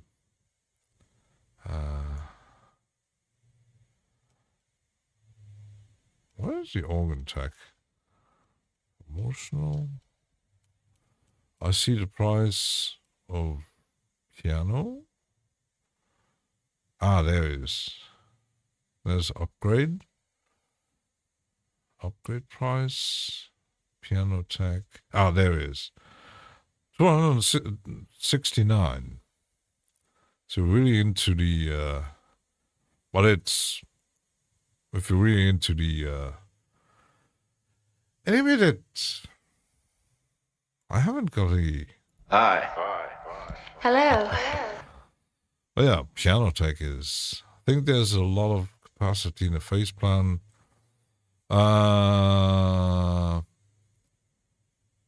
Face plan, definitely. Face plan is... But actually, the thing is with face plan, the preset packs that you can get from Kilohertz are very focused on bass music, drum and bass, and a bit of ambient, cinematic stuff. So there isn't really much else. But it's all, everything depending on what you buy. You got people buying certain plugins with the nostalgic sound. You could just grab either the V Collection or emulations from Xils Lab, G-Force, Korg, the Roland stuff. There's, depending on the sound you're actually into, and you got other people that just grab either go totally free with Vital or Surge XT, or just buy Serum or Avenger or Nexus. Roland VSTs are good. Yeah, if you're into the Roland sound, totally. Though, I'm not really into the Roland sound. I like the drums, but the synths, I tried them. I read that shit. Who's shitting in the shower? Nope. Nope. Bird. Nope.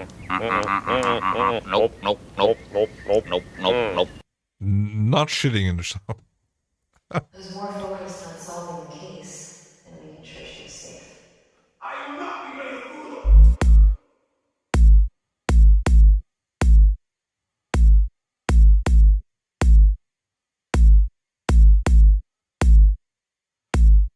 I could actually use the cult sound in the beginning here. Let's add on the cult MIDI here. Ta-da.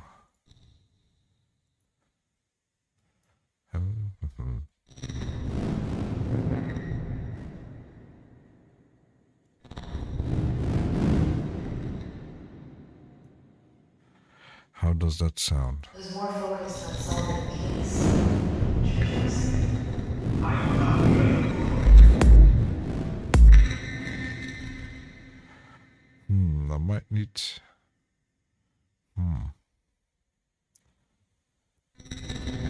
Who's more focused on solving the case and making sure she's safe. I will not be made a fool of.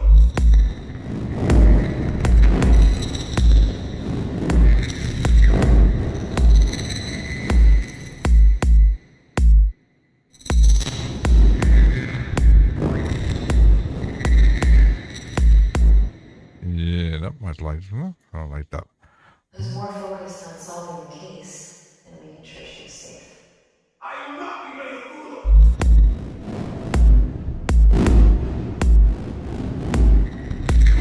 of. Sounds almost like a thunder coming.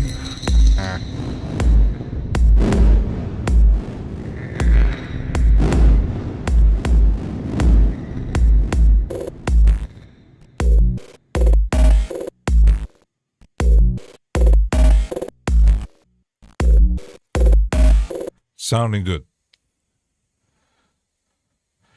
Forgot about, yeah, Osiris. And recently there's some developer that published a plugin that's similar to Osiris, but you have to also have access to the original sounds of the hardware synthesizer. I think it's a Yamaha thing. But yeah, well, if you're into these kind of thing, you don't have to pay monthly. You can buy the individual. You don't like the Roland monthly fee? Yeah, that's the Roland Cloud is actually just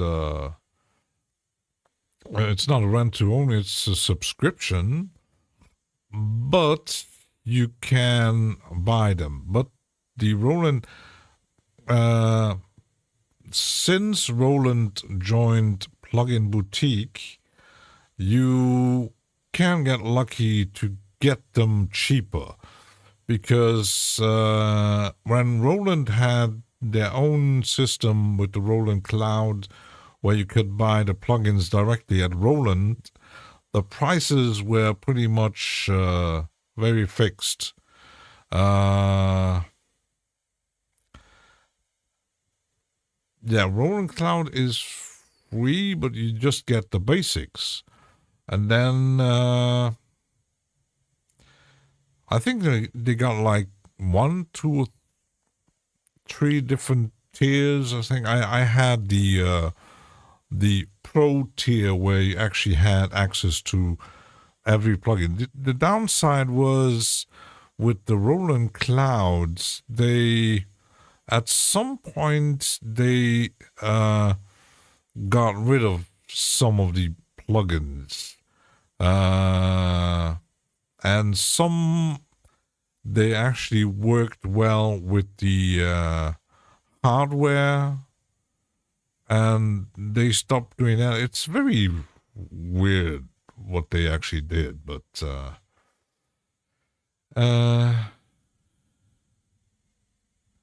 Coleman Abbey is 131. That's a good price for these 15. Yeah, haven't tried the Micro Q1.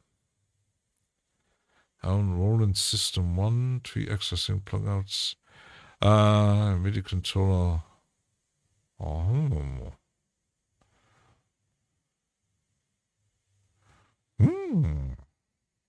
So I think don't need to add more. I might let's see here.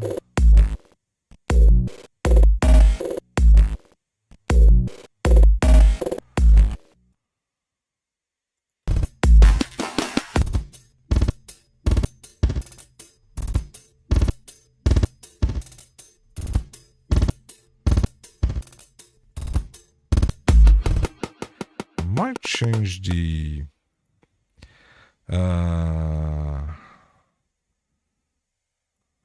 sound of this.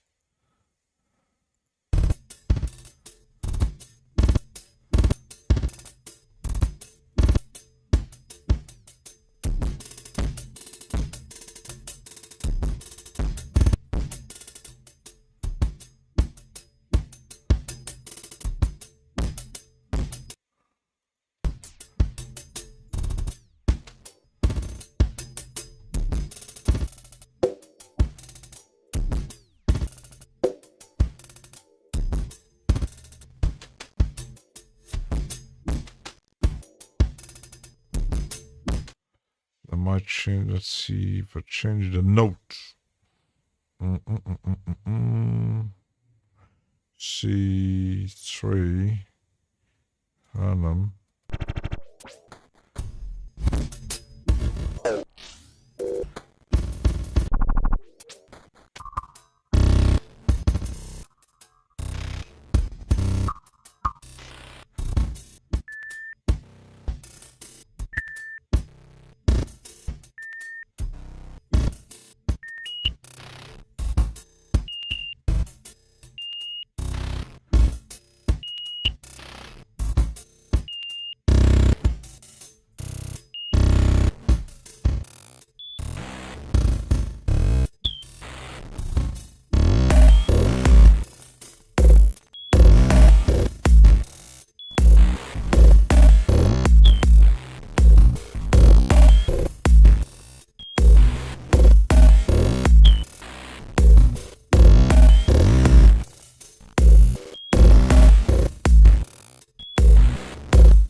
Better.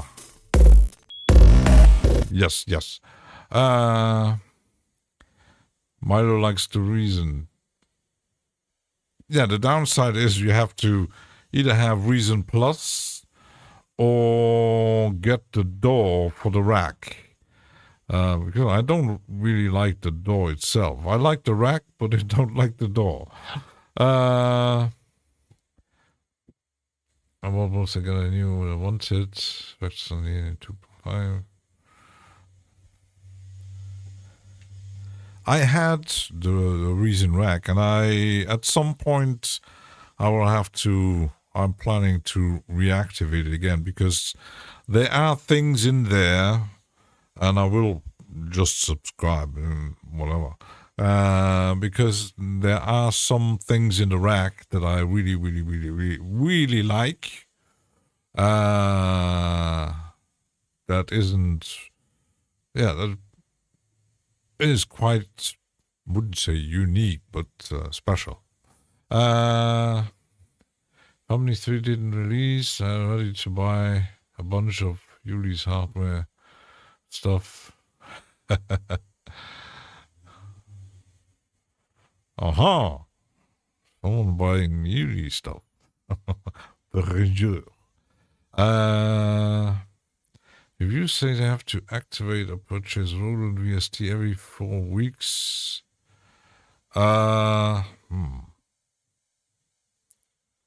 that's as I never bought any Roland VSTs, as I didn't ever buy Korg either, but when I had the subscription with the Roland Clouds, I had my trouble with the application.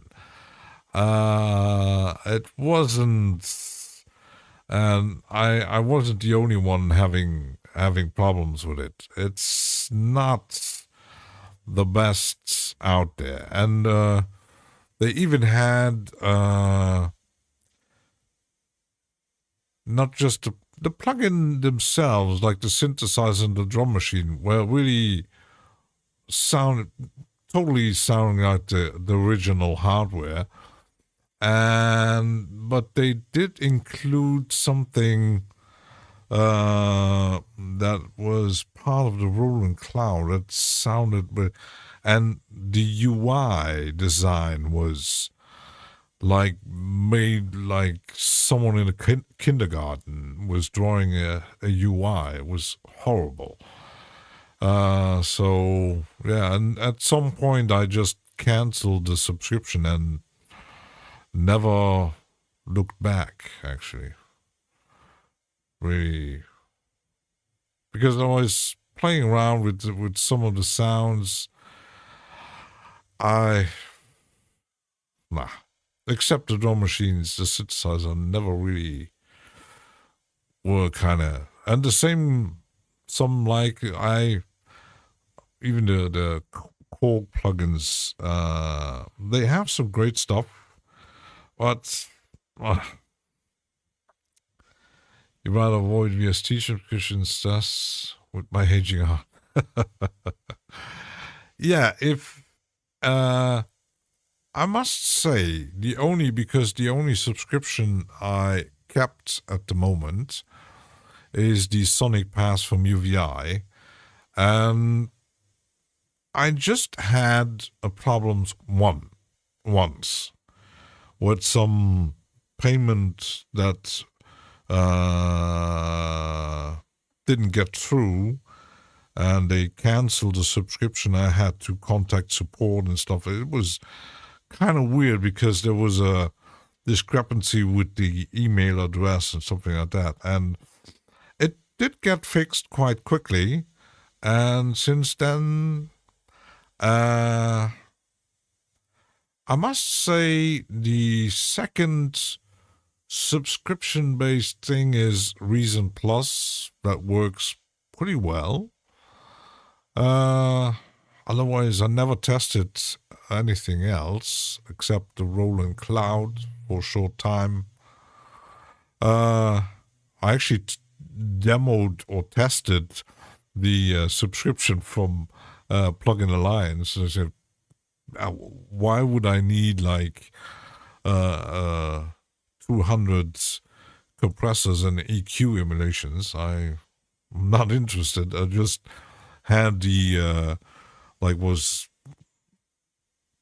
wasn't even 30 days for free and something, because you had like a certain amount of time for free, and then you had to pay the subscription. Like that.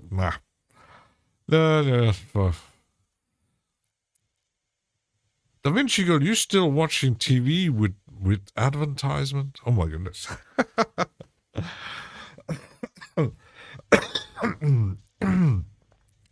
I haven't watched advertisement TV for ages. But yeah, I'm not sure about. I heard people having trouble with waves, but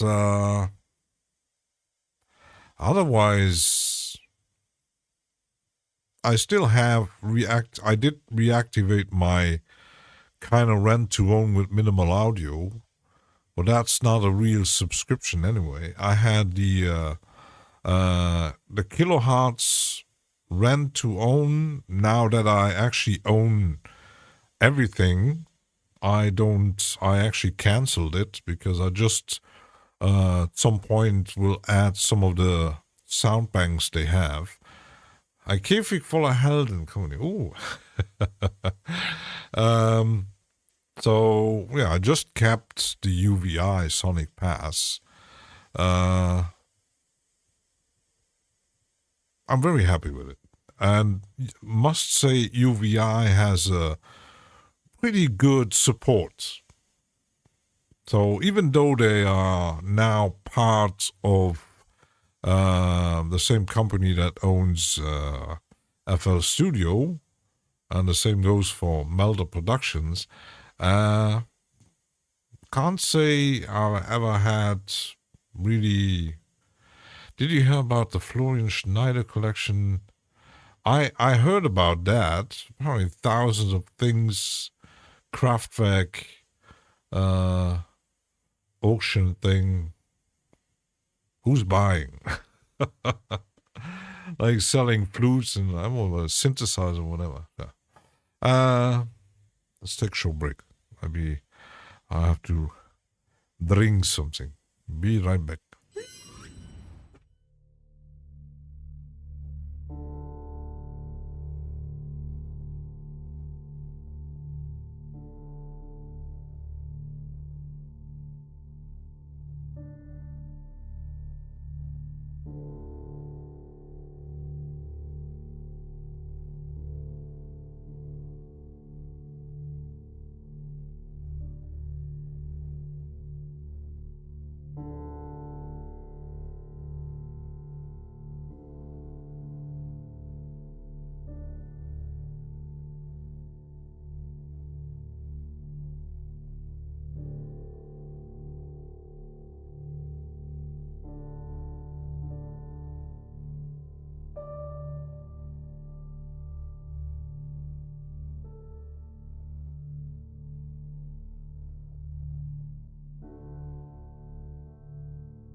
And we're back.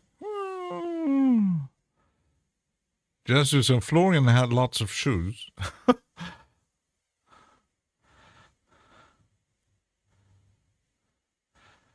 I call KPR 1770.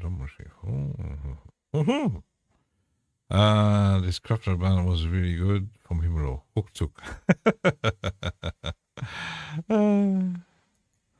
Kraftwerk Computer World was my first record I bought when I was 11, 12 years old. Man, I listened to that record like a million times. Should I add more? I don't think so. With the drums. Might listen to the whole track once. I was more focused on solving the case than making sure she was safe. I will not be made a fool of.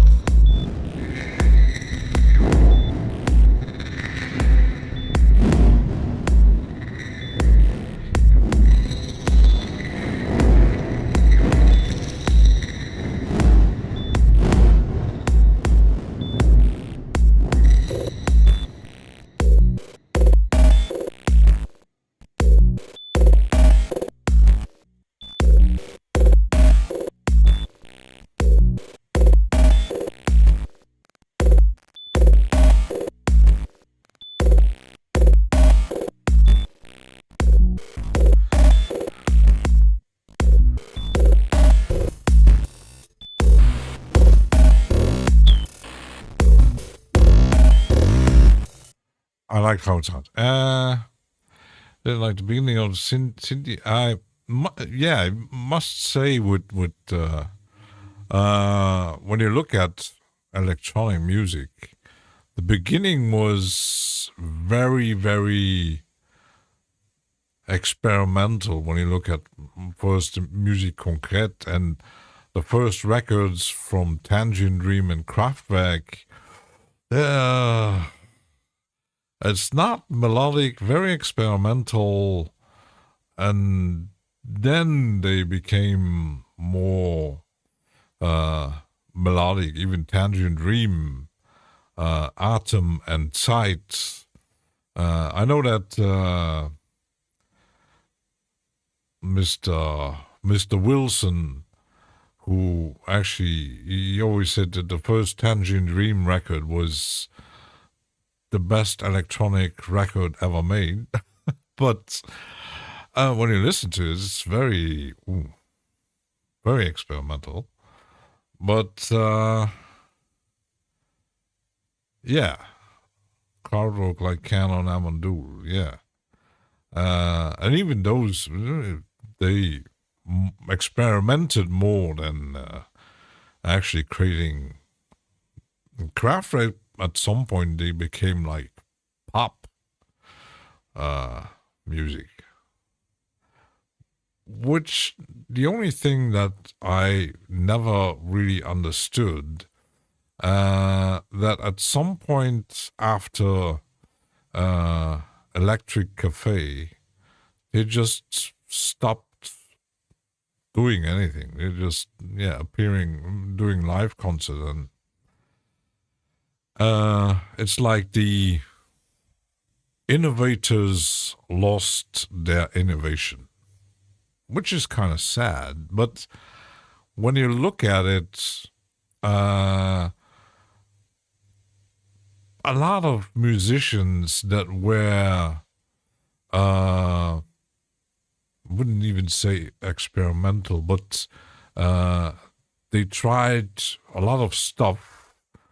And I don't know if you ever seen that video from Rick Beato made a video about there's a certain age period of musicians where they were like between 20 and 30.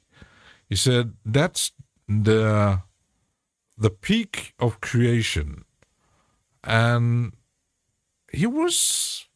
I watched the video, he was, when you look at really look at it, he was kind of right, because when you look at any band, any project, any artist, when they're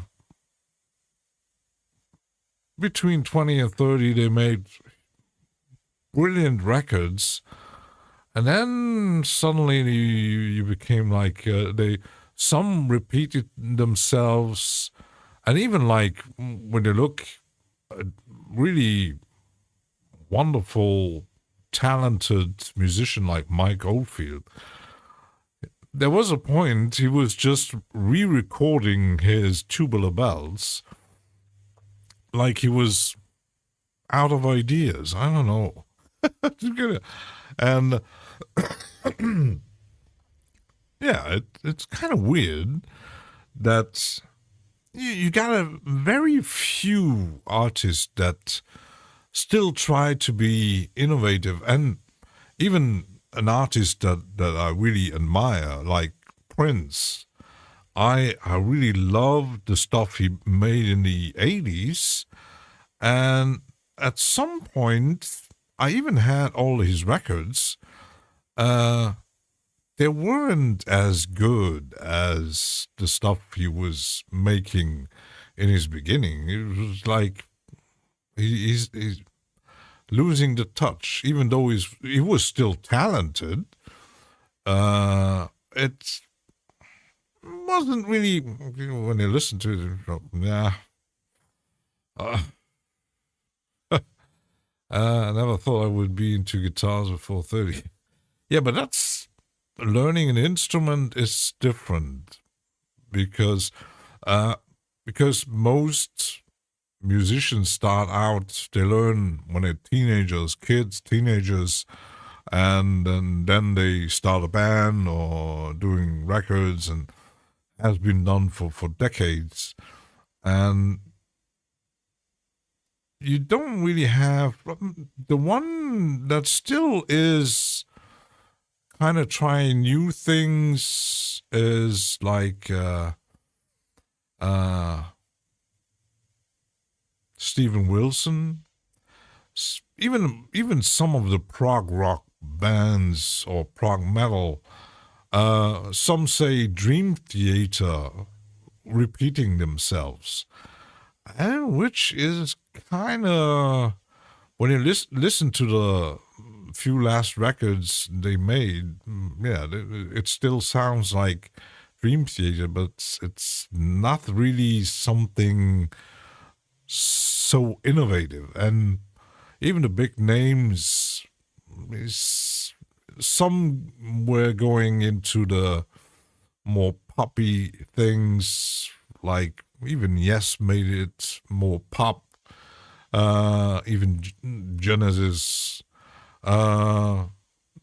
Some bands stayed experimental, especially in the prog rock, like Crimson King and Van der Graaf Generator, but these are more underdogs anyway. So, because when I listen to most artists, they had that, and I must agree with Rick Beato, most of them had their peak between.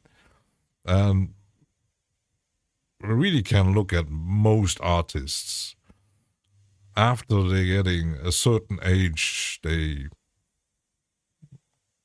get boring, or they lack even, I think Rick even said they don't take risks. You gotta go catch playing a party tomorrow, just need to get performance modulation corded. Ooh, inhibited doing a party tomorrow. Ooh. Good luck. I hope you're recording that stuff. We want to hear the stuff. John Patricia has a lot of difficult solo for each concert.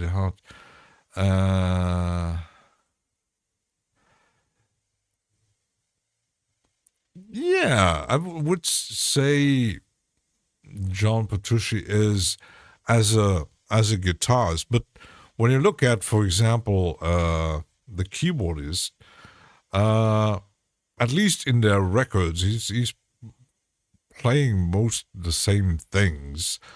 As a musician himself, he's pretty wild, but yeah, and I think as a band or artist, you come to a certain point, you don't really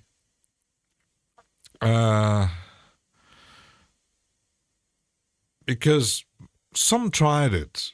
You got bands and artists that might get, oh, I could try something. I know, for example, Neil Young.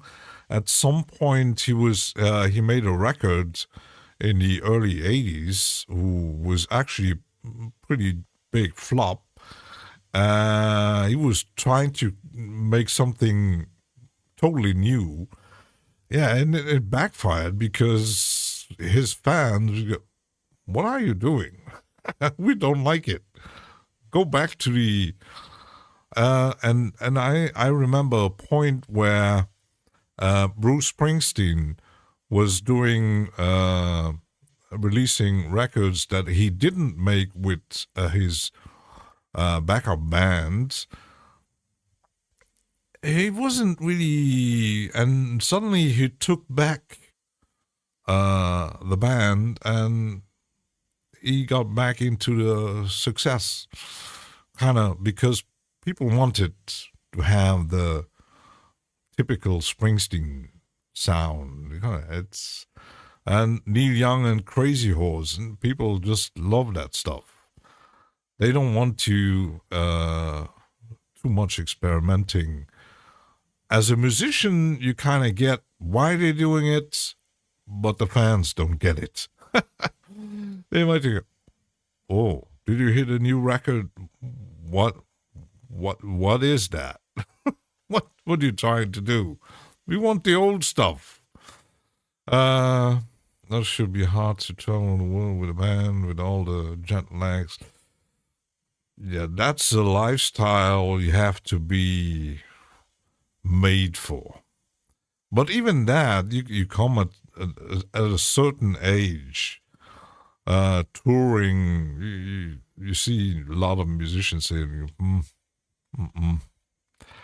and I know that many musicians just when the band started doing more touring, more and more and more and more, some just quit and said, that's not my thing. I want to still make music, but I want to stay with my family and stuff, and the drugs and alcohol, yeah, that's another thing.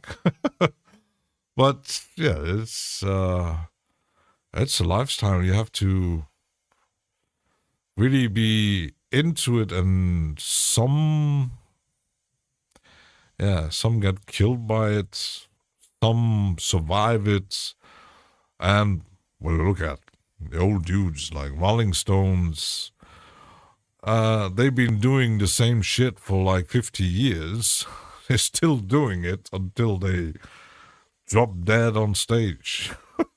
But yeah. Suppose there comes a point where your sound becomes incumbent. Yeah. But the thing is, I can't remember which. Some musicians said that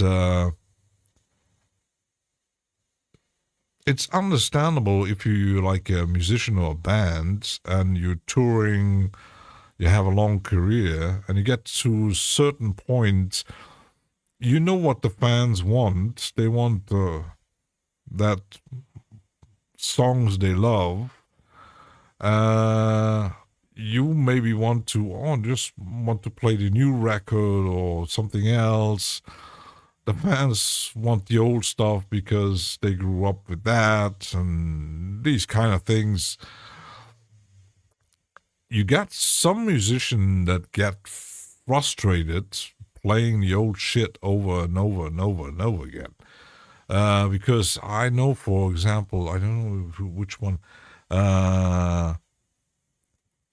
Even my favorite band, at some point, they just decided we have enough material to still making concert and tours, but we will not play the old stuff with the old singer. We just play the new stuff, and some of the old stuff, but not the very old stuff. And even when you look at Genesis, at some point they did some medleys, but they did stop playing most of the old stuff. Understandable, but because it might get boring. But even I read an interview with Steve Hackett. He said he just loves playing that early Genesis stuff still, because he said it was, from the guitar playing point, it was totally innovative and interesting, and yeah, he still loves playing it. But some others said, "Nah, I don't want to play the cinema show like 500 times. Has anyone seen the TVC vinyl?" No, I didn't actually. I never seen that. Yeah, it's and some view it's sad, but understandable that and you got some bands that just at some point you say, we're old enough, let's just stop. But you also get like, I was kind of surprised when Geddy Lee announced, "Oh, we're going to tour again," like in 2015 or whatever, 2015 was it? When they said no more tours, and then Neil died, and said, "Yeah, Rush is over. No more tours, no more records."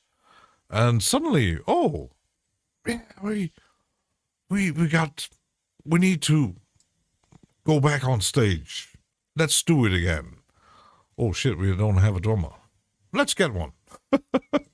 So we got these kind of bands, like even like Yes. Oh, we got like two original members. One is dead, one is not available anymore. We still like to tour. Oh, let's play the old shit again. Cheers, Da Vinci. I don't know. Some just make it for the money, of course. You still have to have certain income, so.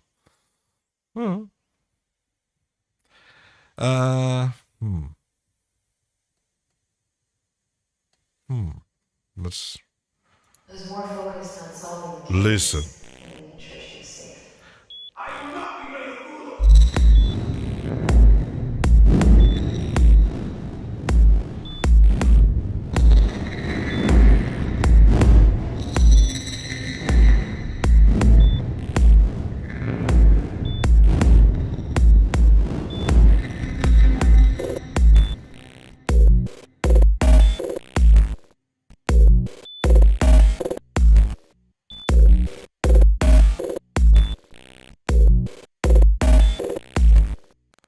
And let's save it. That could actually render the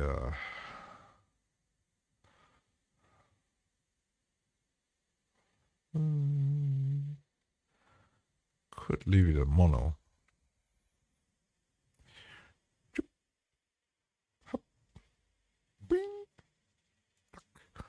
Beat music, then went into rock, then progressive rock, jazz, on 70 ground rock, punk, and new wave.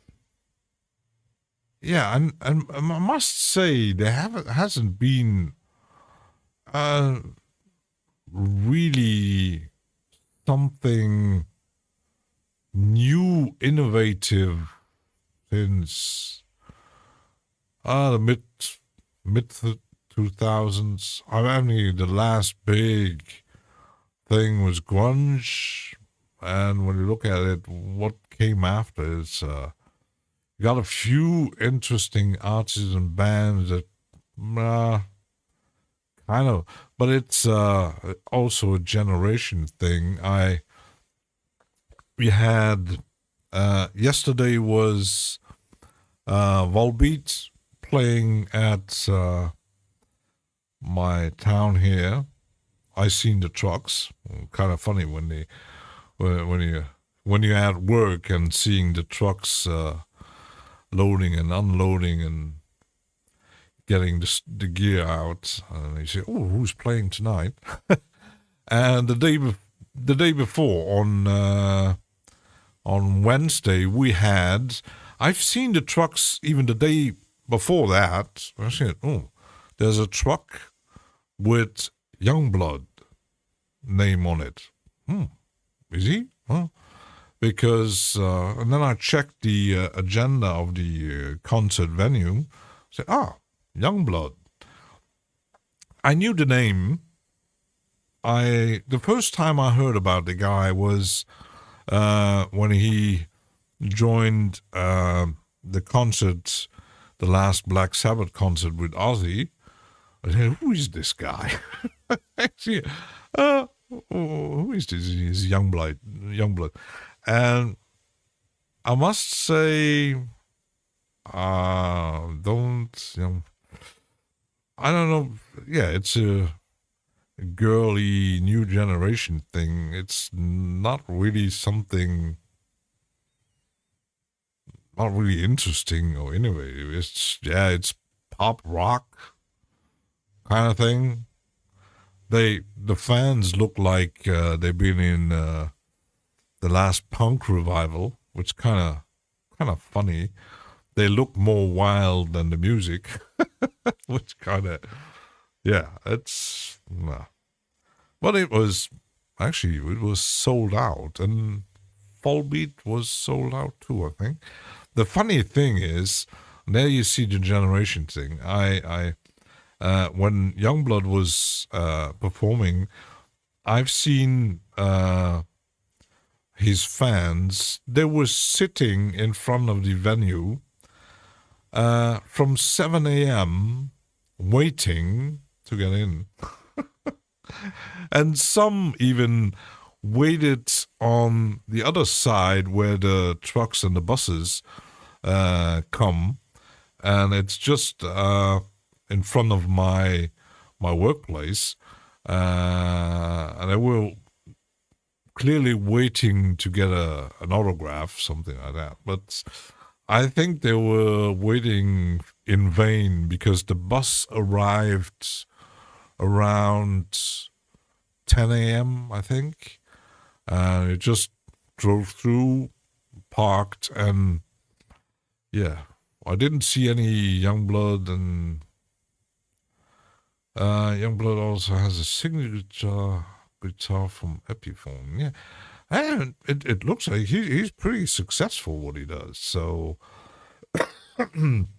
like he began the career in first record 2018. That's pretty fast career change. So I don't know how much he struggled before that, but yeah.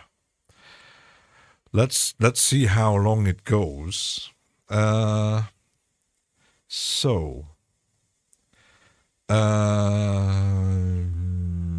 Compression. I need to save it.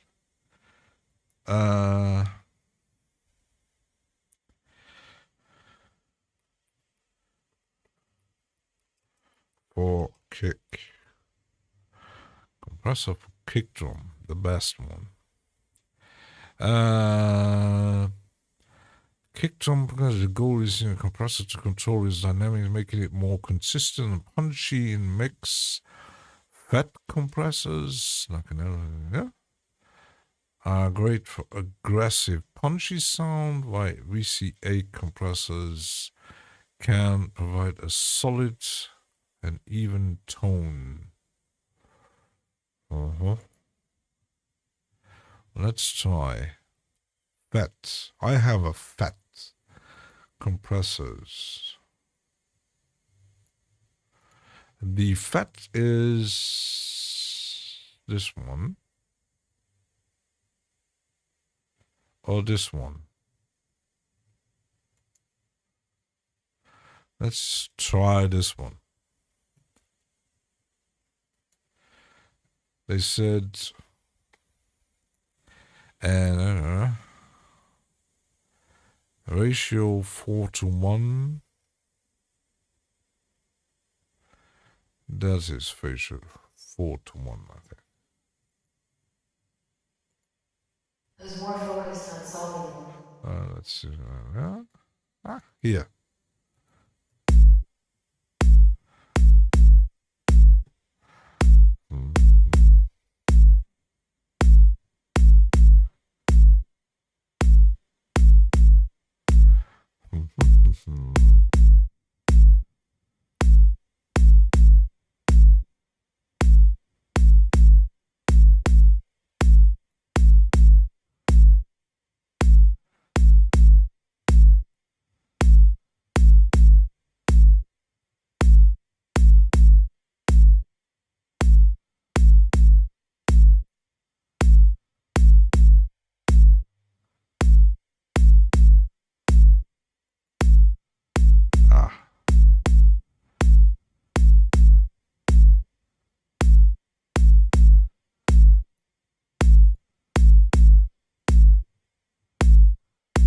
I don't hear much.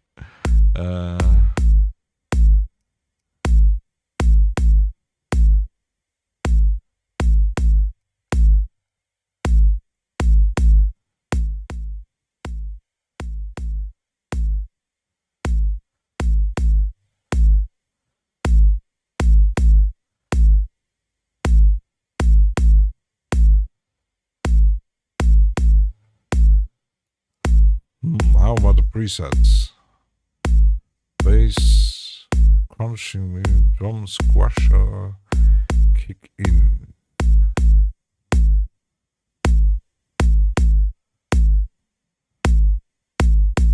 That sound okay.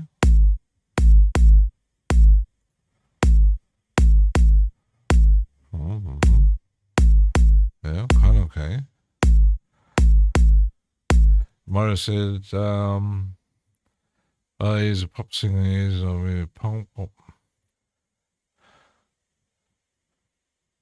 Yeah, I just, with Youngblood, I just seen mostly young girls. Teenage girls. It's, yeah, but on stage he's half naked, so it's understandable. Yeah, I had your pop idols before my 11, 12. You had a Ricky Martin cassette. I didn't.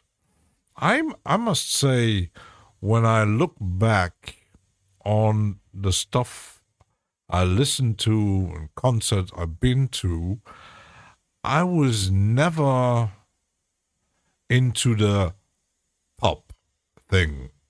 I wouldn't say hated pop, but I wasn't really a fan. The only pop band I actually at some point appreciated was Depeche Mode. Like some of the synth pop things like OMD. They had some. At some point, I was collecting records. I bought OMD and all that, all the 80s synth pops things. but everything that was in the charts, I wasn't really totally into. Never really. Some tracks maybe, but the records I bought weren't definitely not pop music. I think I bought once the only record I bought from Madonna was Erotica. That was a record was kind of, oh, she's doing something interesting, because the stuff she made in the 80s, I just hated it. It was horrible. And yeah, it's I liked Level 42. They were, even though they were pop and successful, they were kind of different. But I liked Prince, but Prince was, even though was popular and successful, he, in his genre, he was something different. I really liked Prince, what he did. I didn't really Michael Jackson. I must say, I once had the vinyl version of Thriller, and I tested it with my new hi-fi, and I put it on. I said, "Wow, the production!" I must say, even though I didn't really like the music, it's by itself, the production was whoa. The sound he had was tight, really well made production. But yeah, the music, and when I look at my record collection, and I was into all kind of things. In the 90s, I wasn't really into the grunge things. I clearly remember the first time I heard Nirvana was even just before they were, at least in Europe, getting big. And we thought, wow, what's that? And then Soundgarden and so.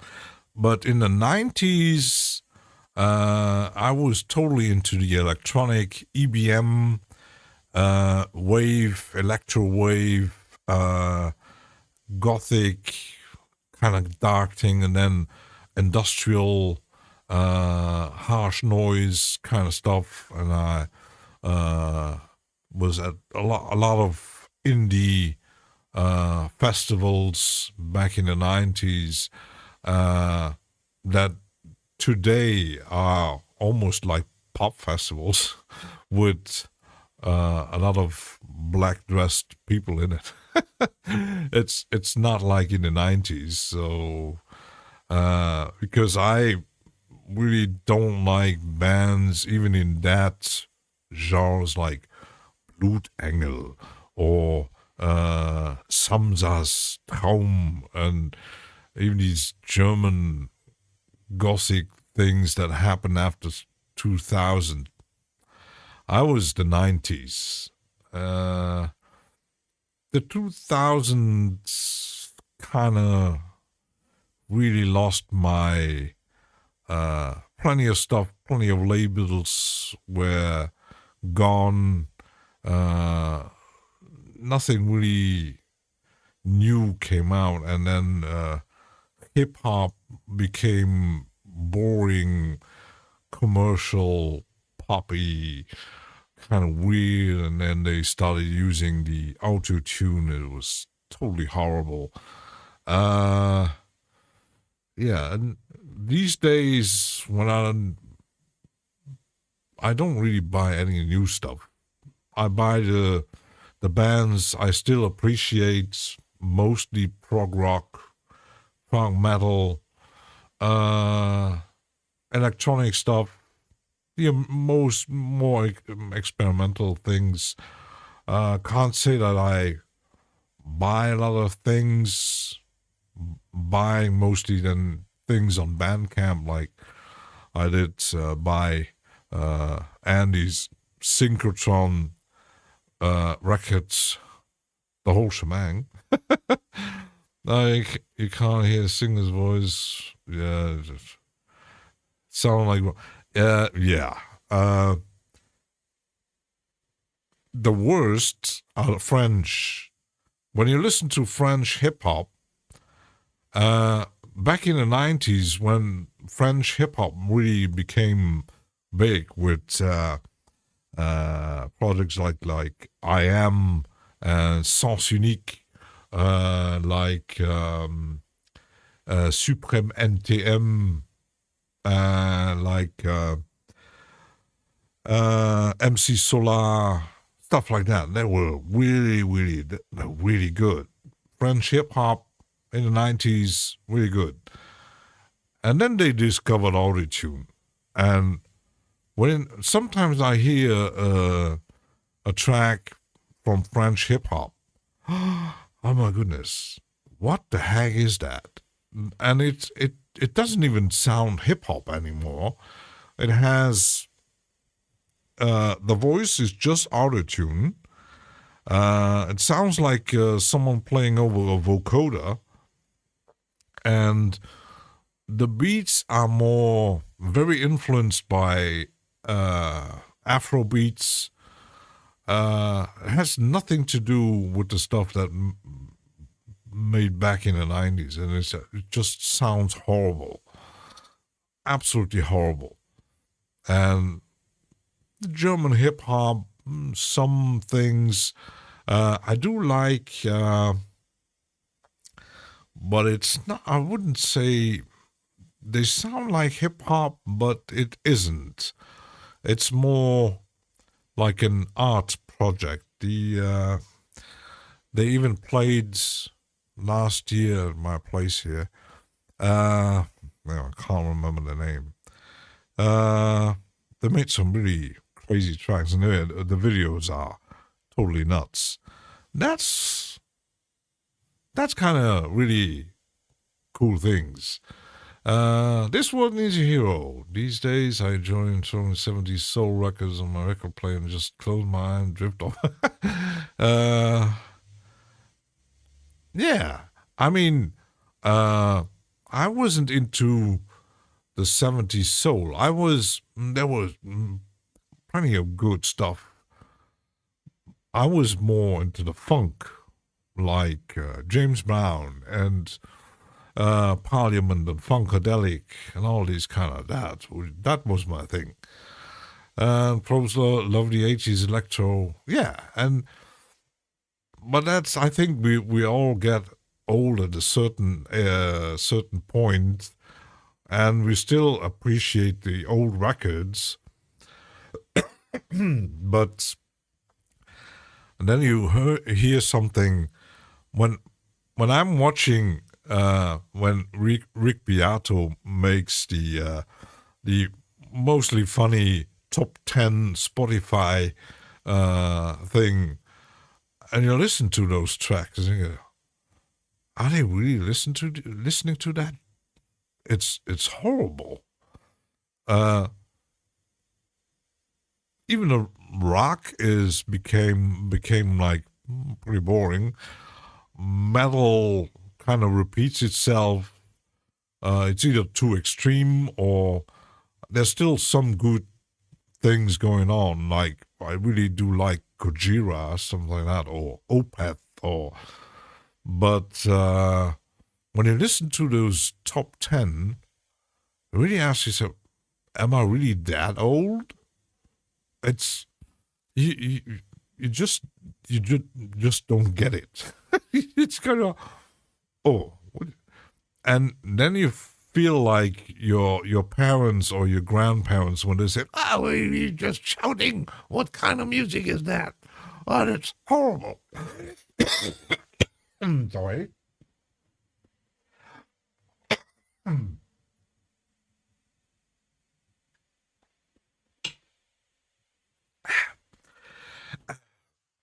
So, I don't know. It's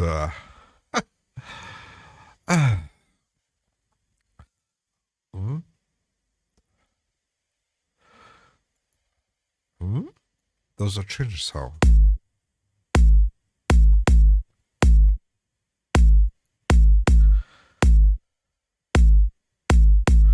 Not really, does it?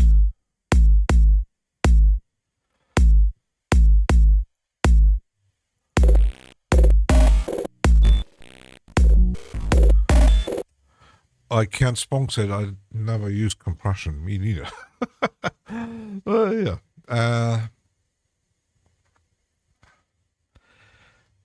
Yeah, new music. It's, I don't know.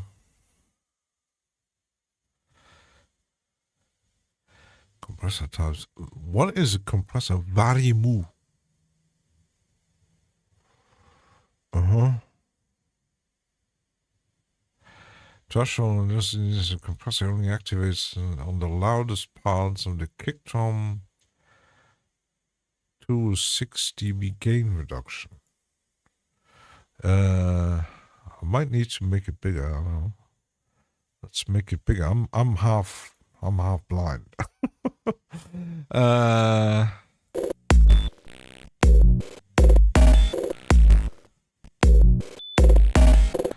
I think I'm pretty much like when they said 2 to 6.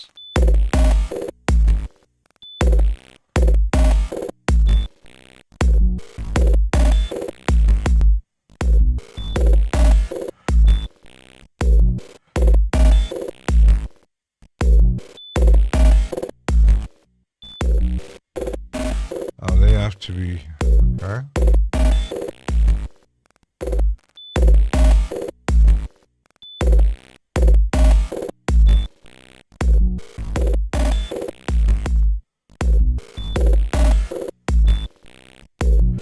Adjust the balance between the compressed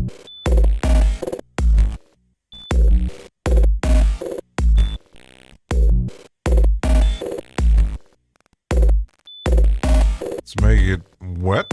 I don't know.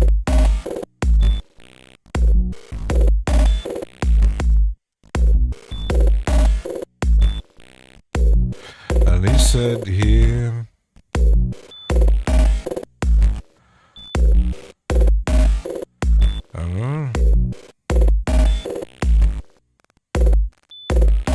ratio.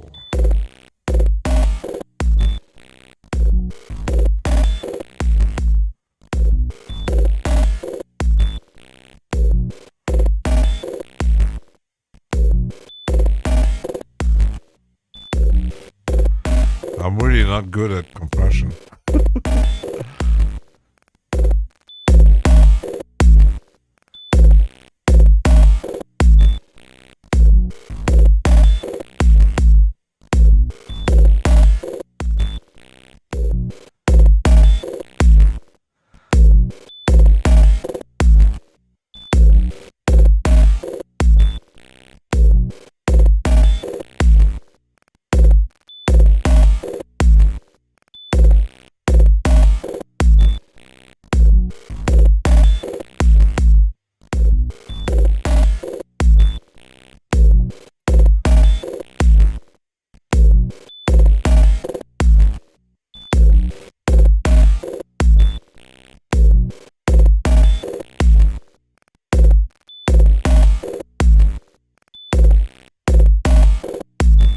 Okay.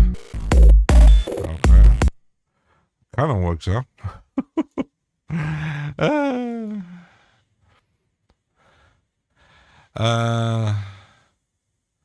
Just got done watching Cameron. He definitely pulled all of us fucking level in the game with some sound design tips. Yeah, Cameron knows Falcon. Reminds me of 90 some of year 0. Yeah, kind of maybe need more distortion. Maybe could add distortion maybe later.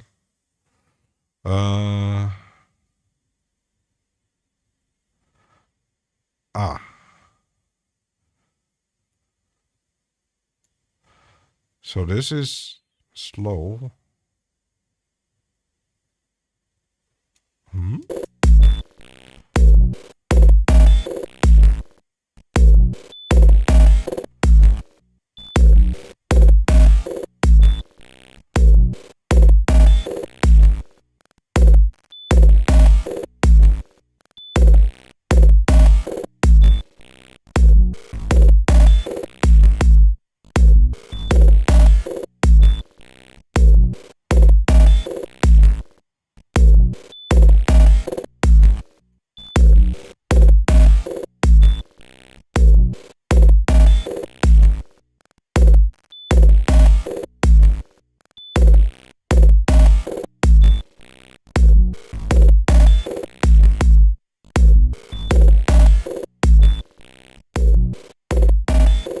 It's definitely, I hear a difference.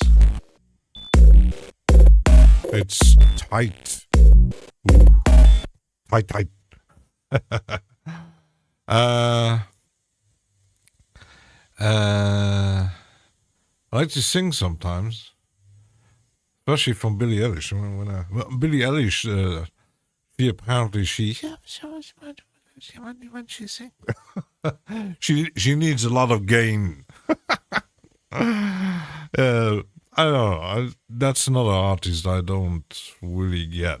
It's not my thing. He gets into bed, puts the blanket on, and sings quiet.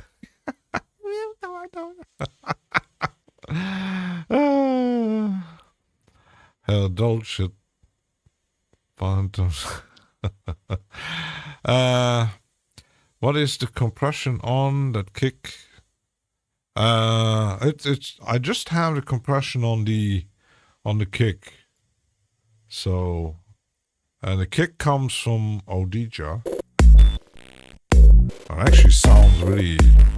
How much? Where's my mixer here? Yeah, I'm still not in the red.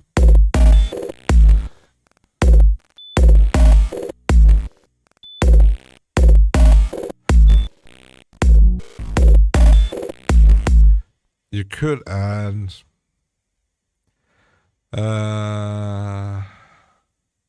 some compressed if I add a boss. After and add some distortion.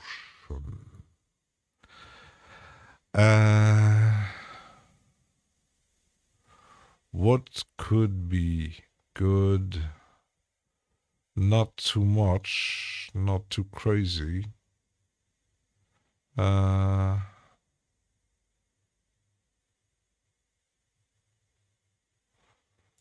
let's go from top to bottom here. Yeah, that is because I was actually searching on Google, because I do have a lot of compressors, but I have no clue how they work. I should watch the that 10-hour video on compression from that mixing mastering channel. The thing I kind of understand what it does, but the problem is with compressors like that, I see that view thing going up and down, and the thing is, like here, it's different than on other compressors. Like here is the fast attack and fast release, and most compressors are just the opposite. When you turn the knob down, you got a fast, and up is slow, and here's just the opposite. And AI said this one is good on kicks, so I just used that one. I got others. Plenty of things to try. So the bit punk.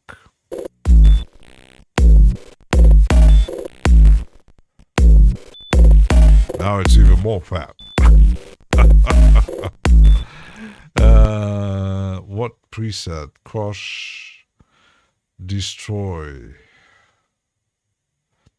If we enhance, buttery, crunchy or crispy.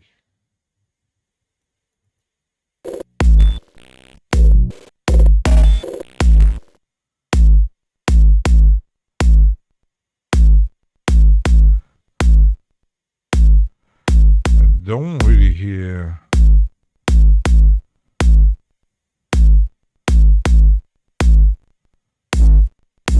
Ah, there is. There's more. This one is, ooh. you use destroy.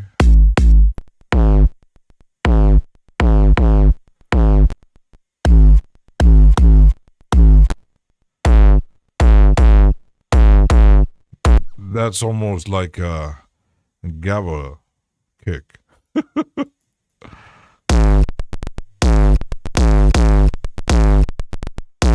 That is very noisy. Oh my goodness.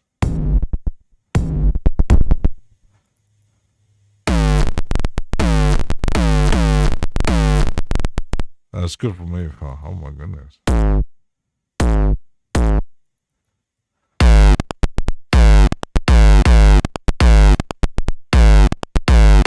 That's nasty. Hemorrhage. Let's make industrial.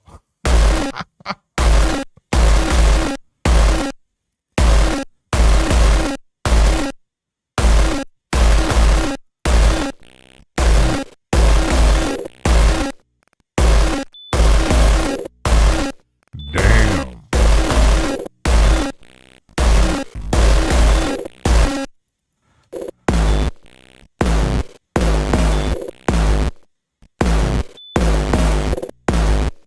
That one is actually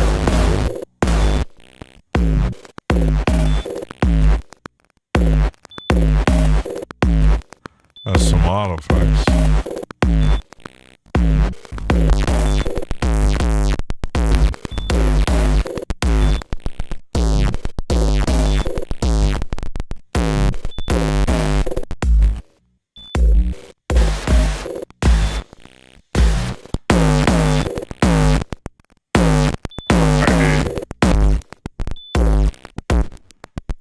Or let's just use the...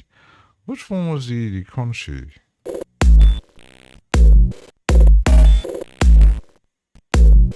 Has a little sauce in it.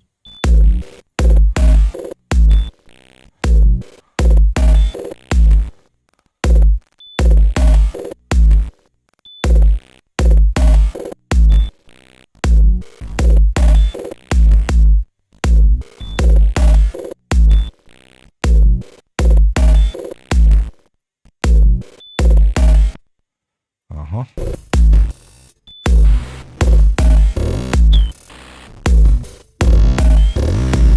Yes. Powerful stuff. Yeah, I just have to make kicks. I have the Odija and that actually isn't a real cable guy's thing. It's someone else made it, but it's in their label on their site. And I have the punch box, but the punch box is when you have like the traditional kick sounds comes with certain drum machines, because it is synth and sample based. The other Odija and the Kickstart 2 is like sine wave synth based. But I do like the Odija best, and I got it just because I've seen it on Projector's stream and said, oh, that's I normally don't use a lot of kicks, but how it works, kind of, I could also use samples, but yeah, powerful stuff.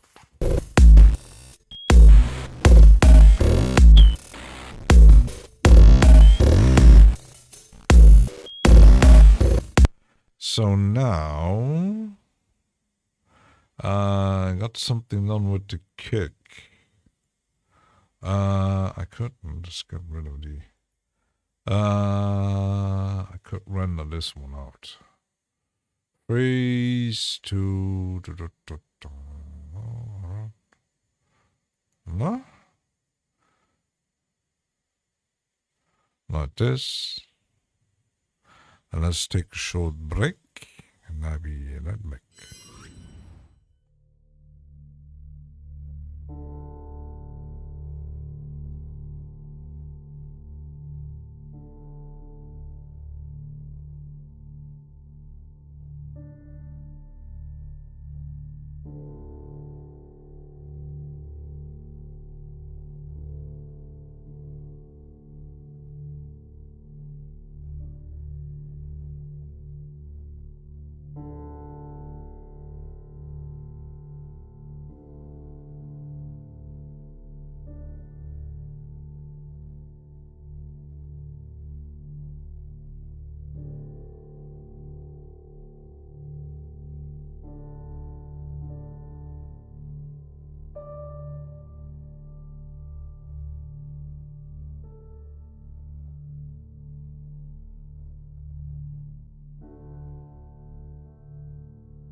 Wabbits in the cactus, onion, trousers.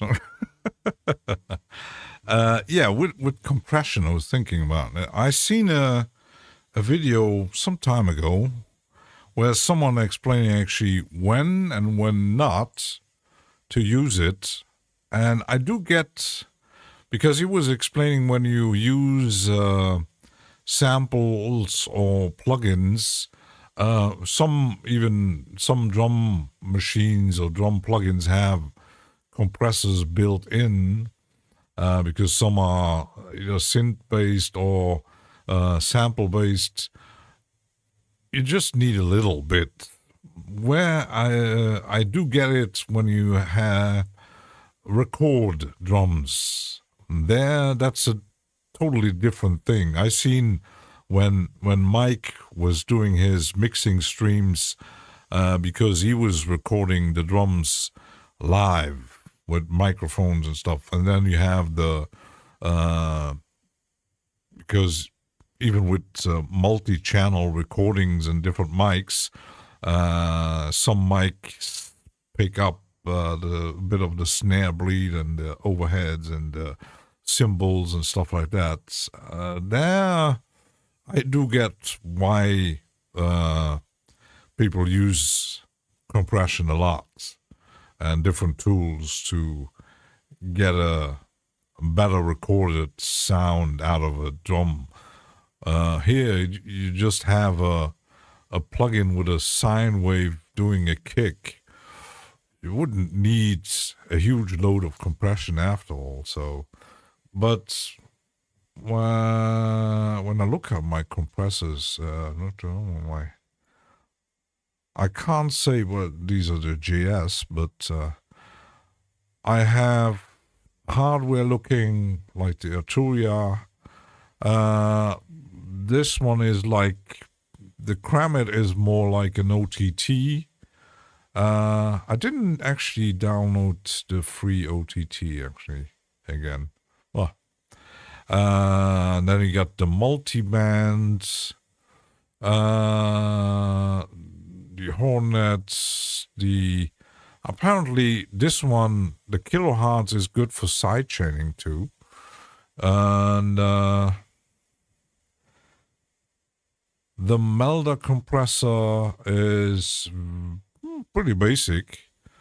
I've tried the Klanghelm, which is pretty hardware looking, and even the other compressors from Melder, I think we would use them more for recorded drum sounds to get a more tight. If I would need or if I use a sample-based drum like M-Drummer, the XLN addictive drums, something like that. I actually could try. I did get it for free. The Richter here. This one is pretty wild. The Rough Rider. I do like this one from Tone Boosters because it's a multi-band. With certain sounds, it's pretty good. The TDR, kind of okay. These I got for free anyway.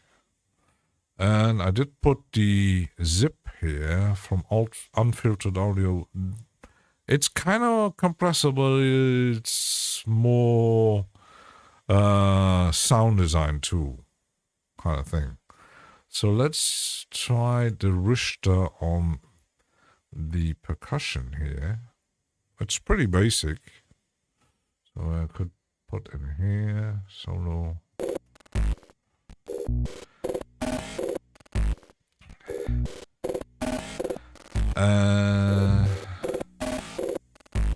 This.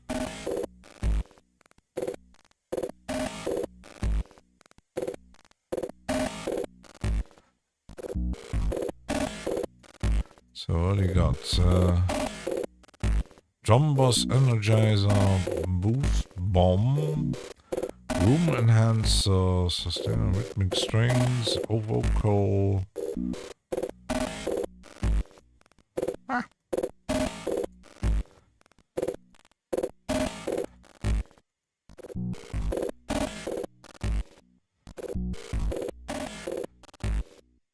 does compress a lot.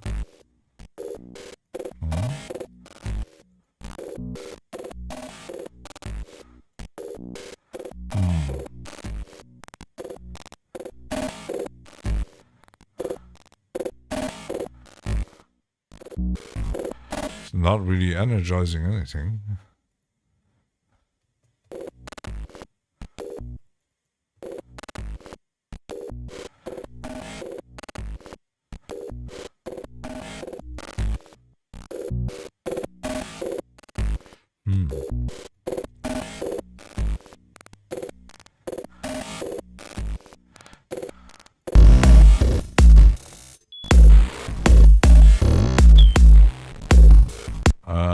Let's use something else.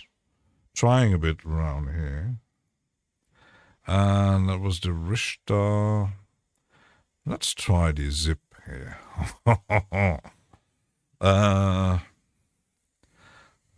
Actually never tested it. Drums. Crack the height. Kick shift, punch dunk. Southpaw.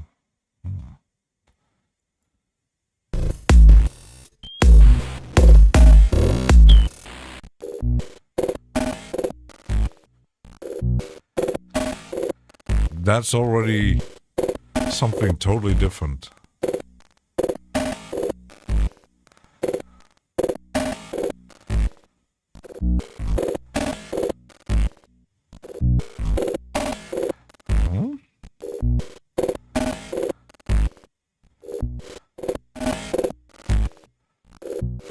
That sounds almost like a sidechain.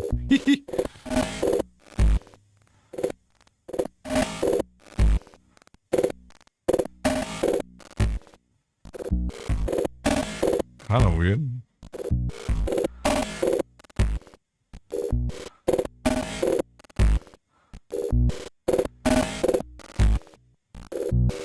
I think the first one was good.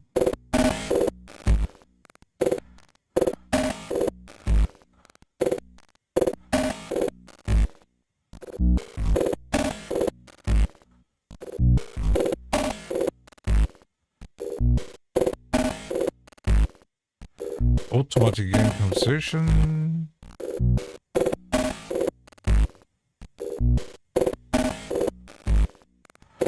Maybe it's slowed down a bit.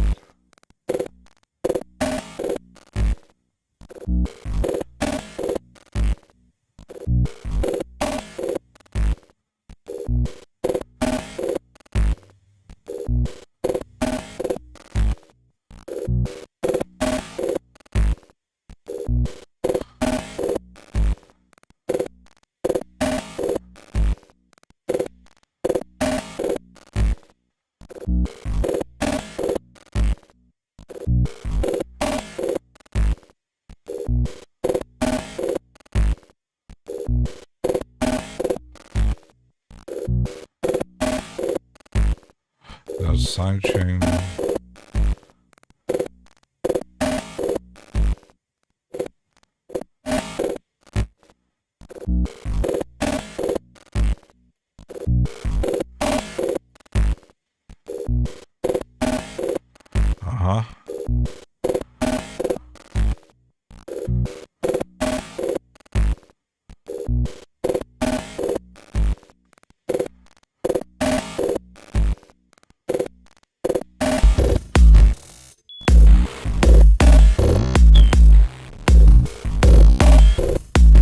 I think this one is better.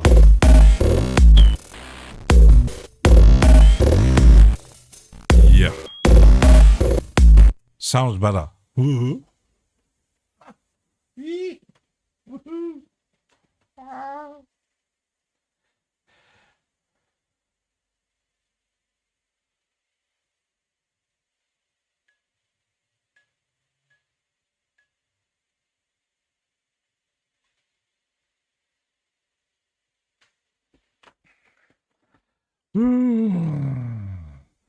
And let's render this one out. Oh,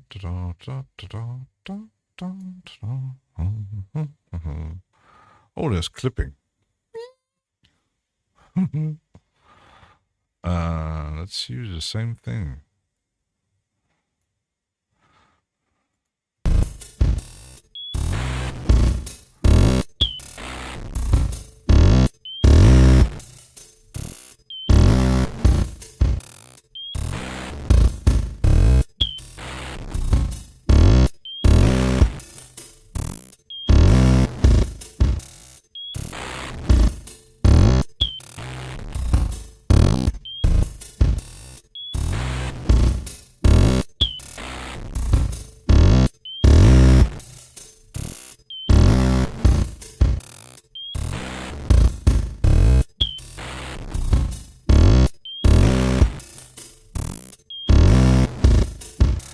Sharp. Aha.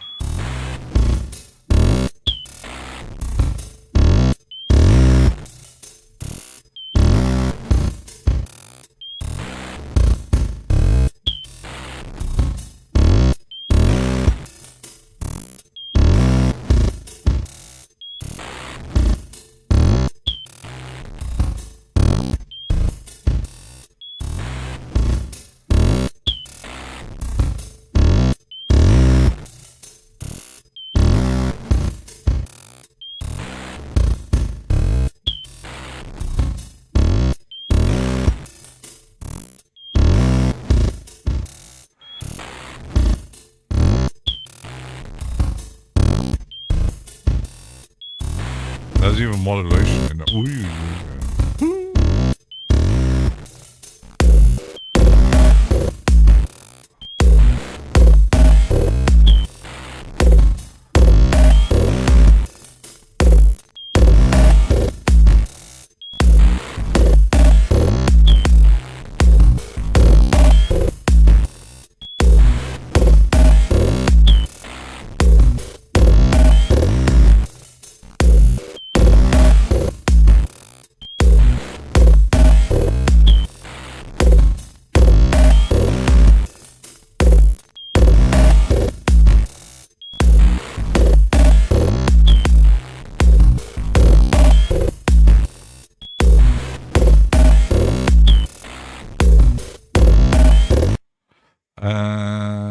I didn't actually use a lot of.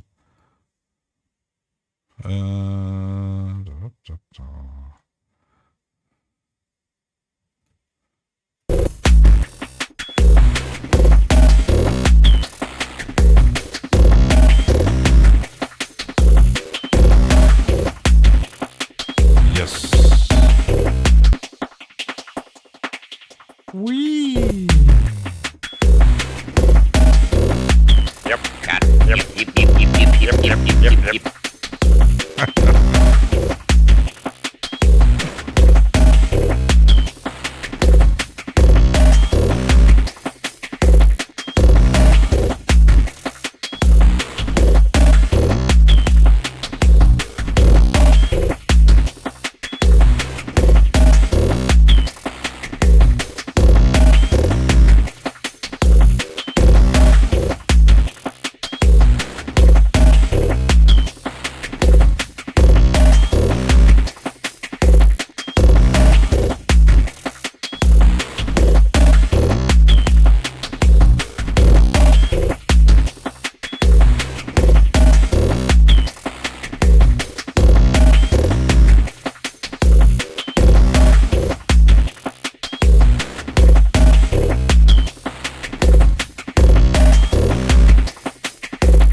I'm a bit repetitive here.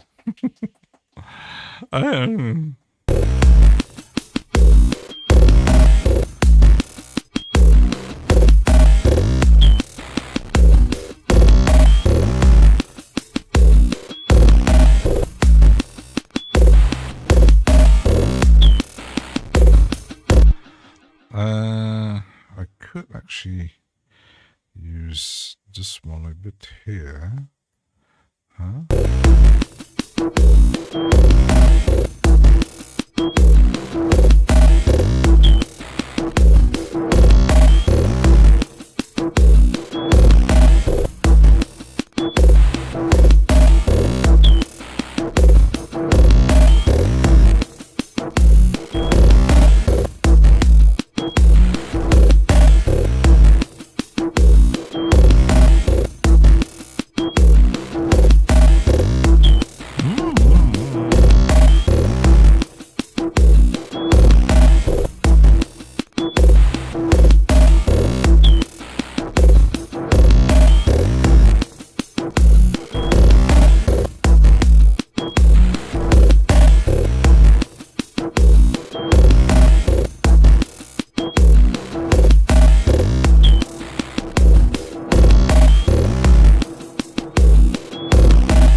There's a lot of presets in here.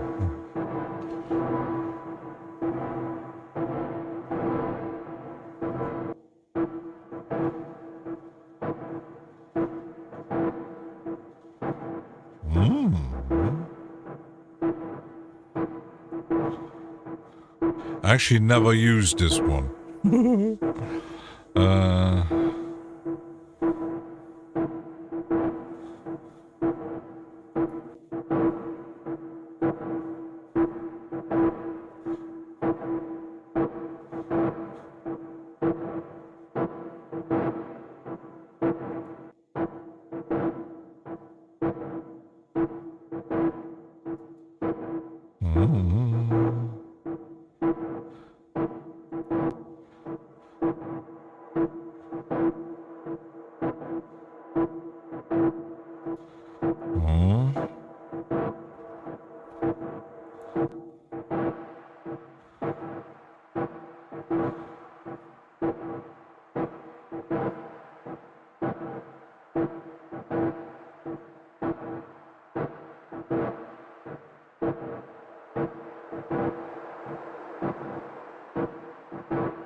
Tweak it a bit.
Still like to add some underlaying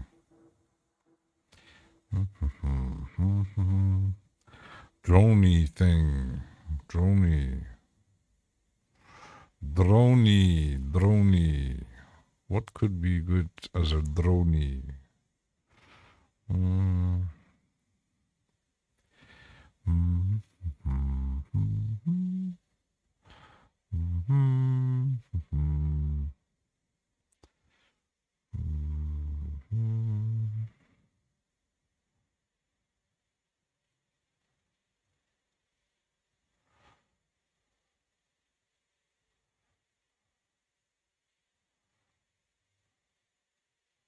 Actually, never tried this one. What do you got? Pads, bass, leads, drums, arps, atmospheric, box. Hmm.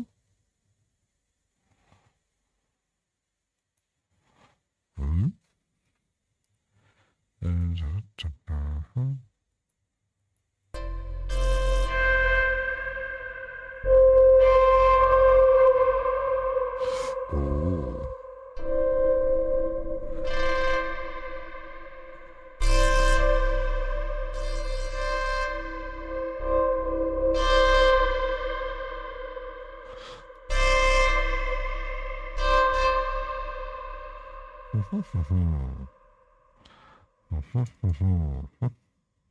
Giving me ideas. Haha.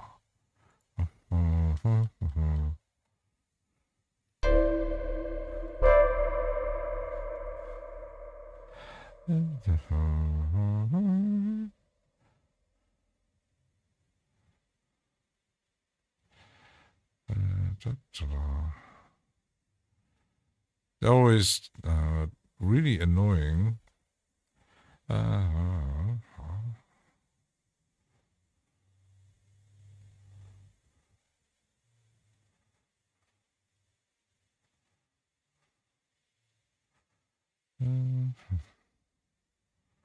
So velocity.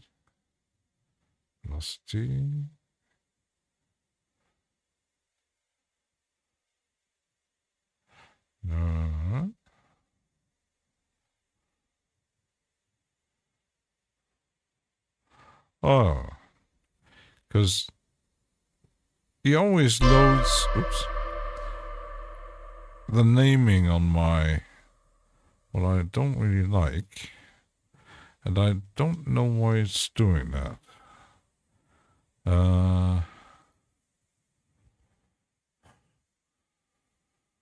Actions. Running script. Da-da-da. All media.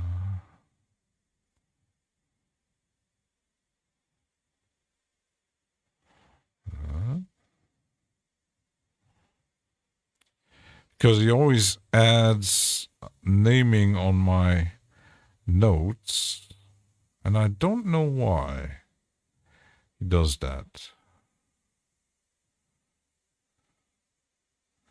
Very, very odd. Options. Drawing, allow. Sync, navigate, edit. Split. Note. There is.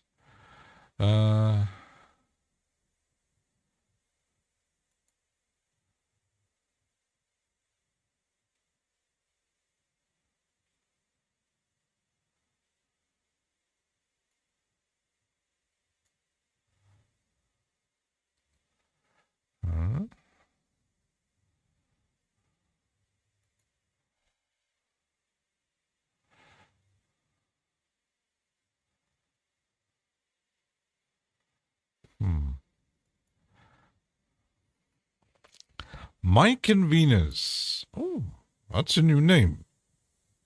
Hi. Hello. I don't know why it's actually loading, because I have, I did download some note names files for Reaper for certain drum machines, but I don't know why it's loading this always. Very, no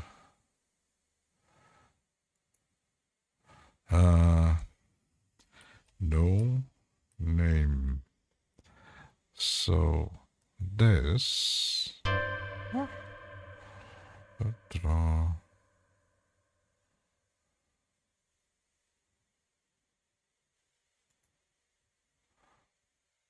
Let's see if I keep it like that. Where's my...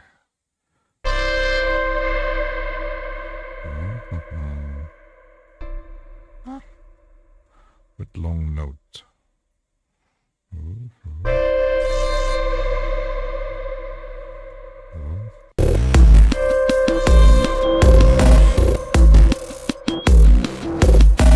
Yes, yes.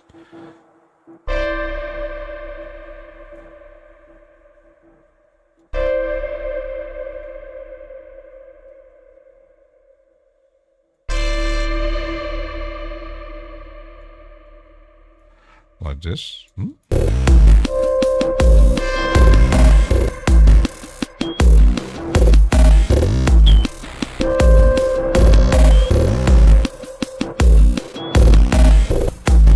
Yes.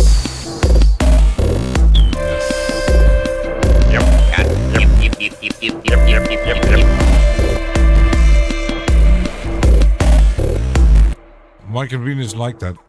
Me too.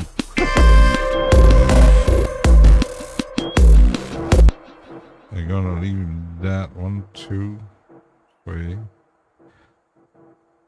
Here. Tack.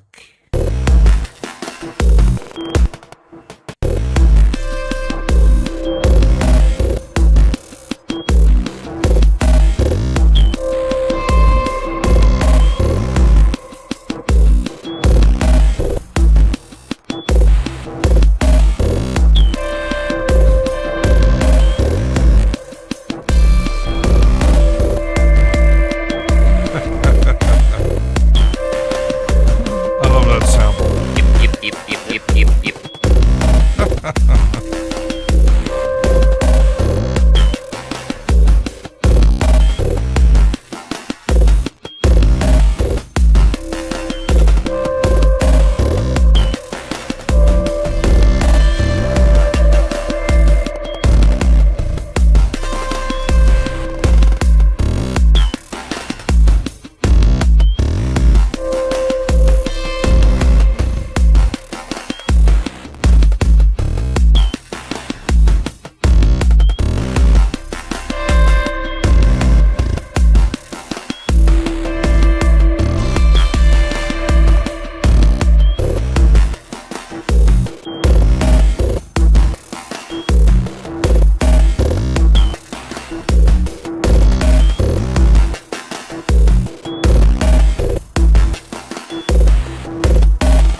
Actually, I got it from the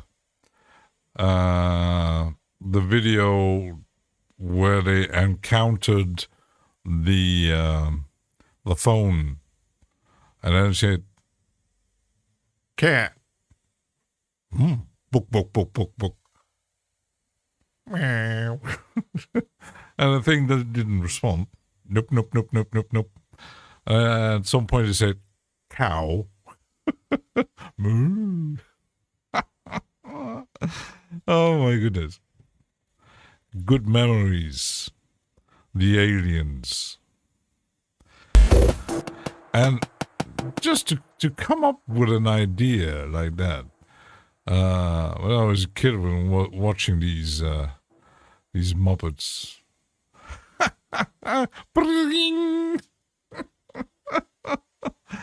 Oh my goodness. Quite funny.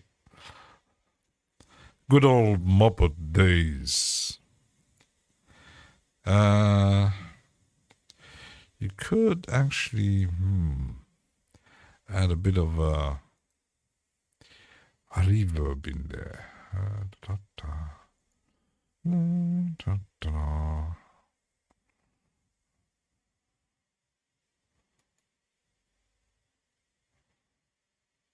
Maybe not to go overkill.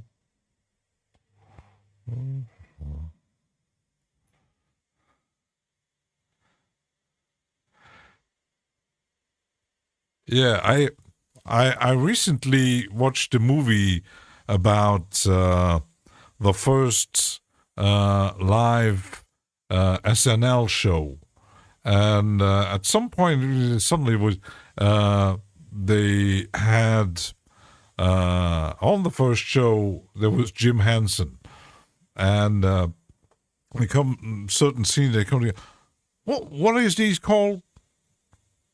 That's Jim with the puppets, and he said, no, they're Muppets, not puppets. Do you have a decent TB-303? I do. The very famous from D16. I do have the one from Arturia too, but Hall Lush, Hall Gate, Palm Smell, Early Reflection, Echo Tiles.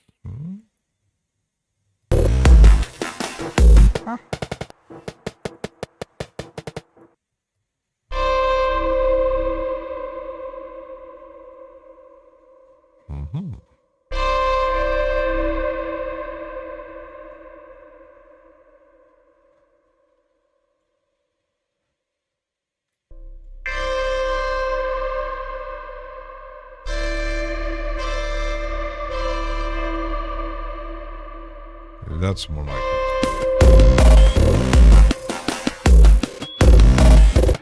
Yeah, I have the Arturia one with, actually, I think I bought it separately on, when it was released on the intro sale, I think. Because I didn't get it with the FX, with the V collection. But it took a while to get the D16.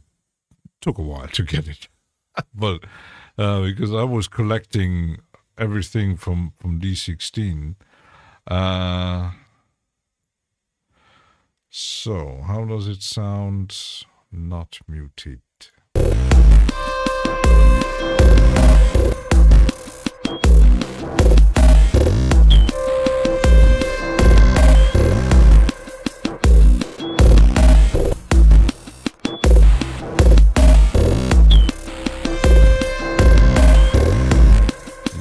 That's better.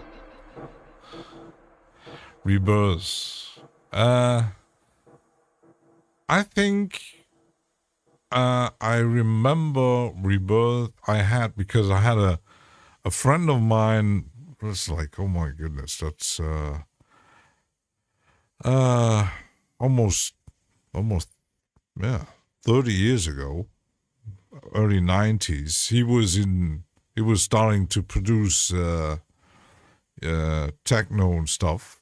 He was one of the first and only techno producers here in Luxembourg. And he had a small studio. And at some point he was saying, oh, I could get you lots of VST plugins. And I said, what are VST plugins?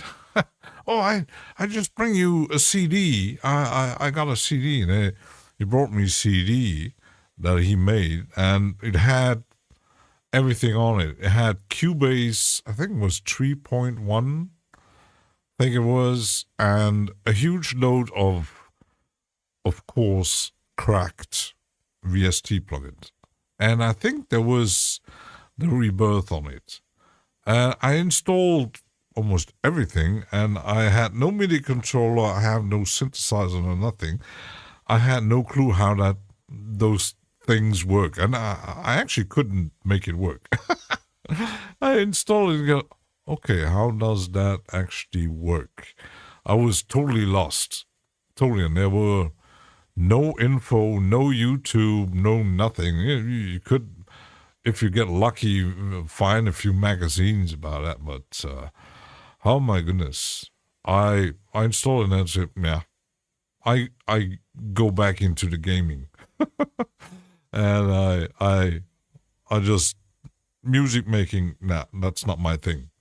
And it took 30 years later until I got back into it, but I was, I think music producing, nah, it's not, and then I bought I had started to DJ, and I started buying records, and I had 2 Technics and a mixing desk. I was doing DJ, bedroom DJ. And later I got into making radio, where I had multiple shows. And I did do a few clubs. I had once someone invited me to do on the lounge bar. I played mostly dub techno stuff. And at one time I actually played at I wouldn't say big rave. It was a party in Belgium. And he said, you play in the beginning, and suddenly they didn't let me play until like 4 a.m. in the morning, and I didn't have the right music with me to play at 4 a.m. So you're 53, I'm almost 55, so it took a good 10 years off. Yeah, I started, I collected records for 40 years, and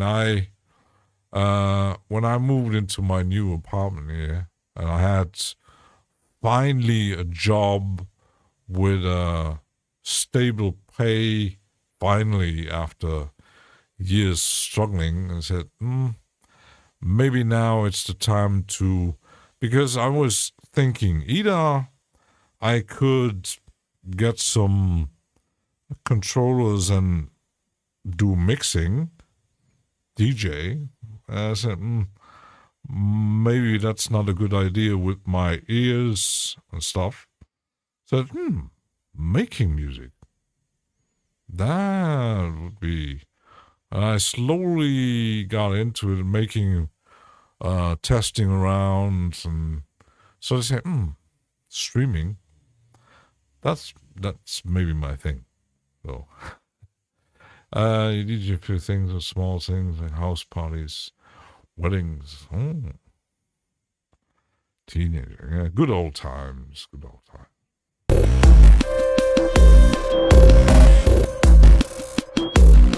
But making music, I'm still pretty much a noob. I'm just tweaking around with no big intention of making a hit here. So you had the original IBM PC. Oh my goodness, Cork M1 KZOC. Oh my goodness, you had a Roland TS7. Actually, I knew. I listened to back in I bought my first Acid House record in 88, I think, 88, 89 in Belgium, and then I was kind of hooked. And wow, that sound! But I had no clue about the instruments and the drum machines and the synthesizer. I just liked the music, and I started DJing, and it just like the sound of it. But I was back in the 90s. I knew about the TB303, of course. I've seen things on TV and stuff like that, but really how to make this kind of music, I had no clue. Totally, I was just collecting and listening, and I had all kinds of, from techno, experimental, all kinds of stuff. I had contacts with producers, people like Ian Pooley. I had a good relationship with Tresor Records, and also with Anzen.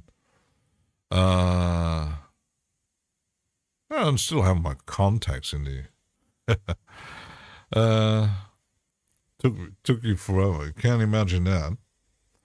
Even today it's easy. You just go into YouTube how to make. You can even find a a video how to make the latest trance or house hits with Ableton and just go on. And back in the days, oh my goodness. Back in the days, you have to go to music school. What? No, thanks. I went to music school like 3-4 times. First year was probably playing with modified in an Amiga fast tracker. Probably, yeah.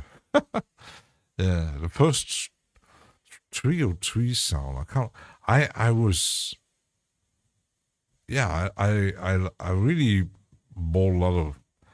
The thing was, we in my country didn't really have good record stores, so the more obscure techno sound and suddenly we had a record shop where you could actually order really good. I was getting tons of compilation and mix CDs and records and albums known from all possible labels. I was into Force Inc. and all that kind of stuff. Oh my God. I took piano in high school and then went on the Blaze of music for a while, but quit. Yeah, I actually quit because the school I went, they had those very harsh, bright neon lights. And when I was playing, it was actually playing on an organ, a double deck organ, and I had my mom bought me one, very expensive double deck organ, cost a fortune back then. And when I was reading the notes to follow and to play along, my eyes started really hurting so badly, and I said to my mom, "Sorry, but I have to quit. I just can't take it." And it wasn't that I needed glasses or something. I could see the notes, but back then those neon lights were absolutely terrible for the eyes, and was my eyes were really hurting. And I said, "Nah, I quit." And my mom said, "Just bought you a very expensive organ, and now what?" And she just sell the damn thing. Just sell it. Yeah, that was pretty expensive back then. It was actually pretty cool playing around. I played around because it was double deck, and I made sounds like the Scottish doodlezuck, like those kind of sounds. Oh, that is. I didn't even think about synthesizers. I knew about synthesizers, but we didn't have shops that actually sold synthesizers. So they sold pianos and all kinds of instruments.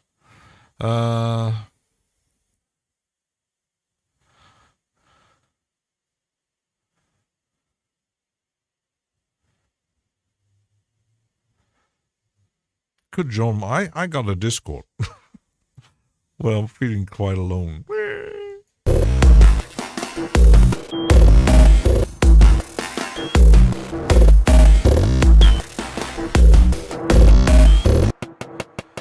Could actually use a bit more. Like here. Maybe change some of the notes.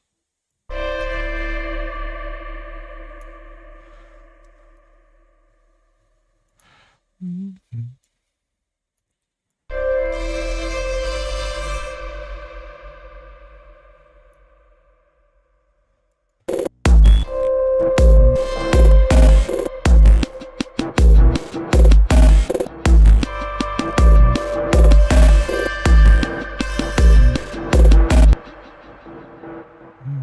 this one longer. Change these a bit.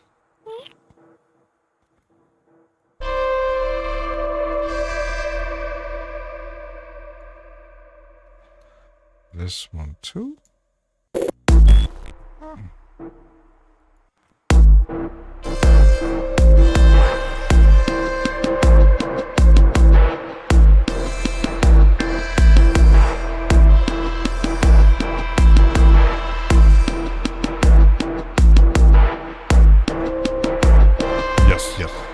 Yes.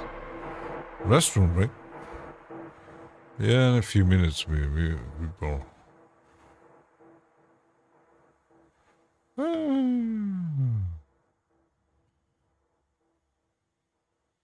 Guess the Marmite truck overturned.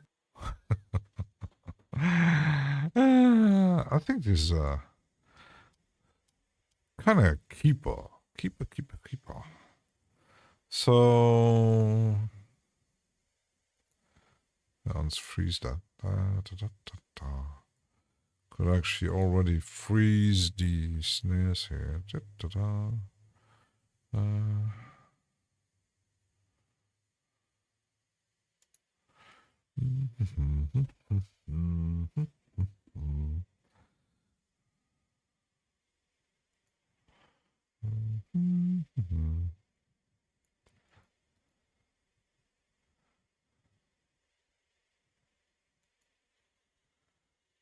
That was fast. Last time I only failed by the narrowest of narrow margins.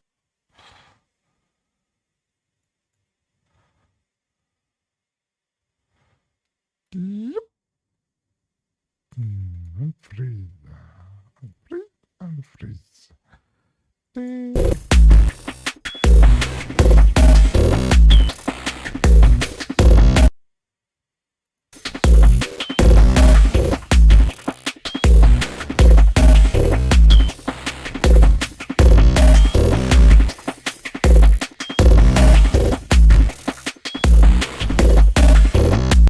Yep. Saving. I actually got rid of the tracks I made in stream because I was thinking starting over with a different direction. So I'm going to keep this one, and yeah, I'm gonna make something different on Sunday. Not sure what. Be a surprise. Maybe some Dark Ambient for Gilp if he shows up. Didn't show up today. Where's Gilp? So, yeah.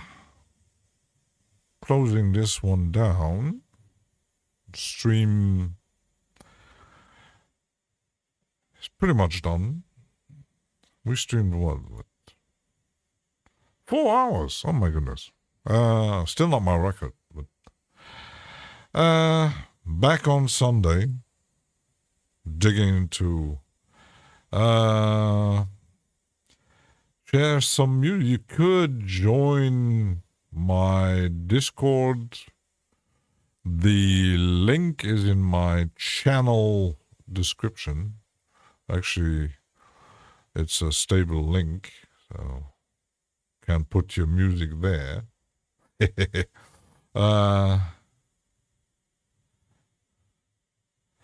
By the way, I would need to get into Google thing. So if you have Discord, you can use that. So you can find me there. You will look. Yeah.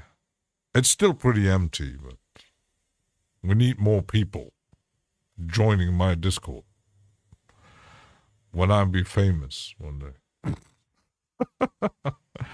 So, thanks for watching, and then enjoy your Saturday, and back on Sunday with something.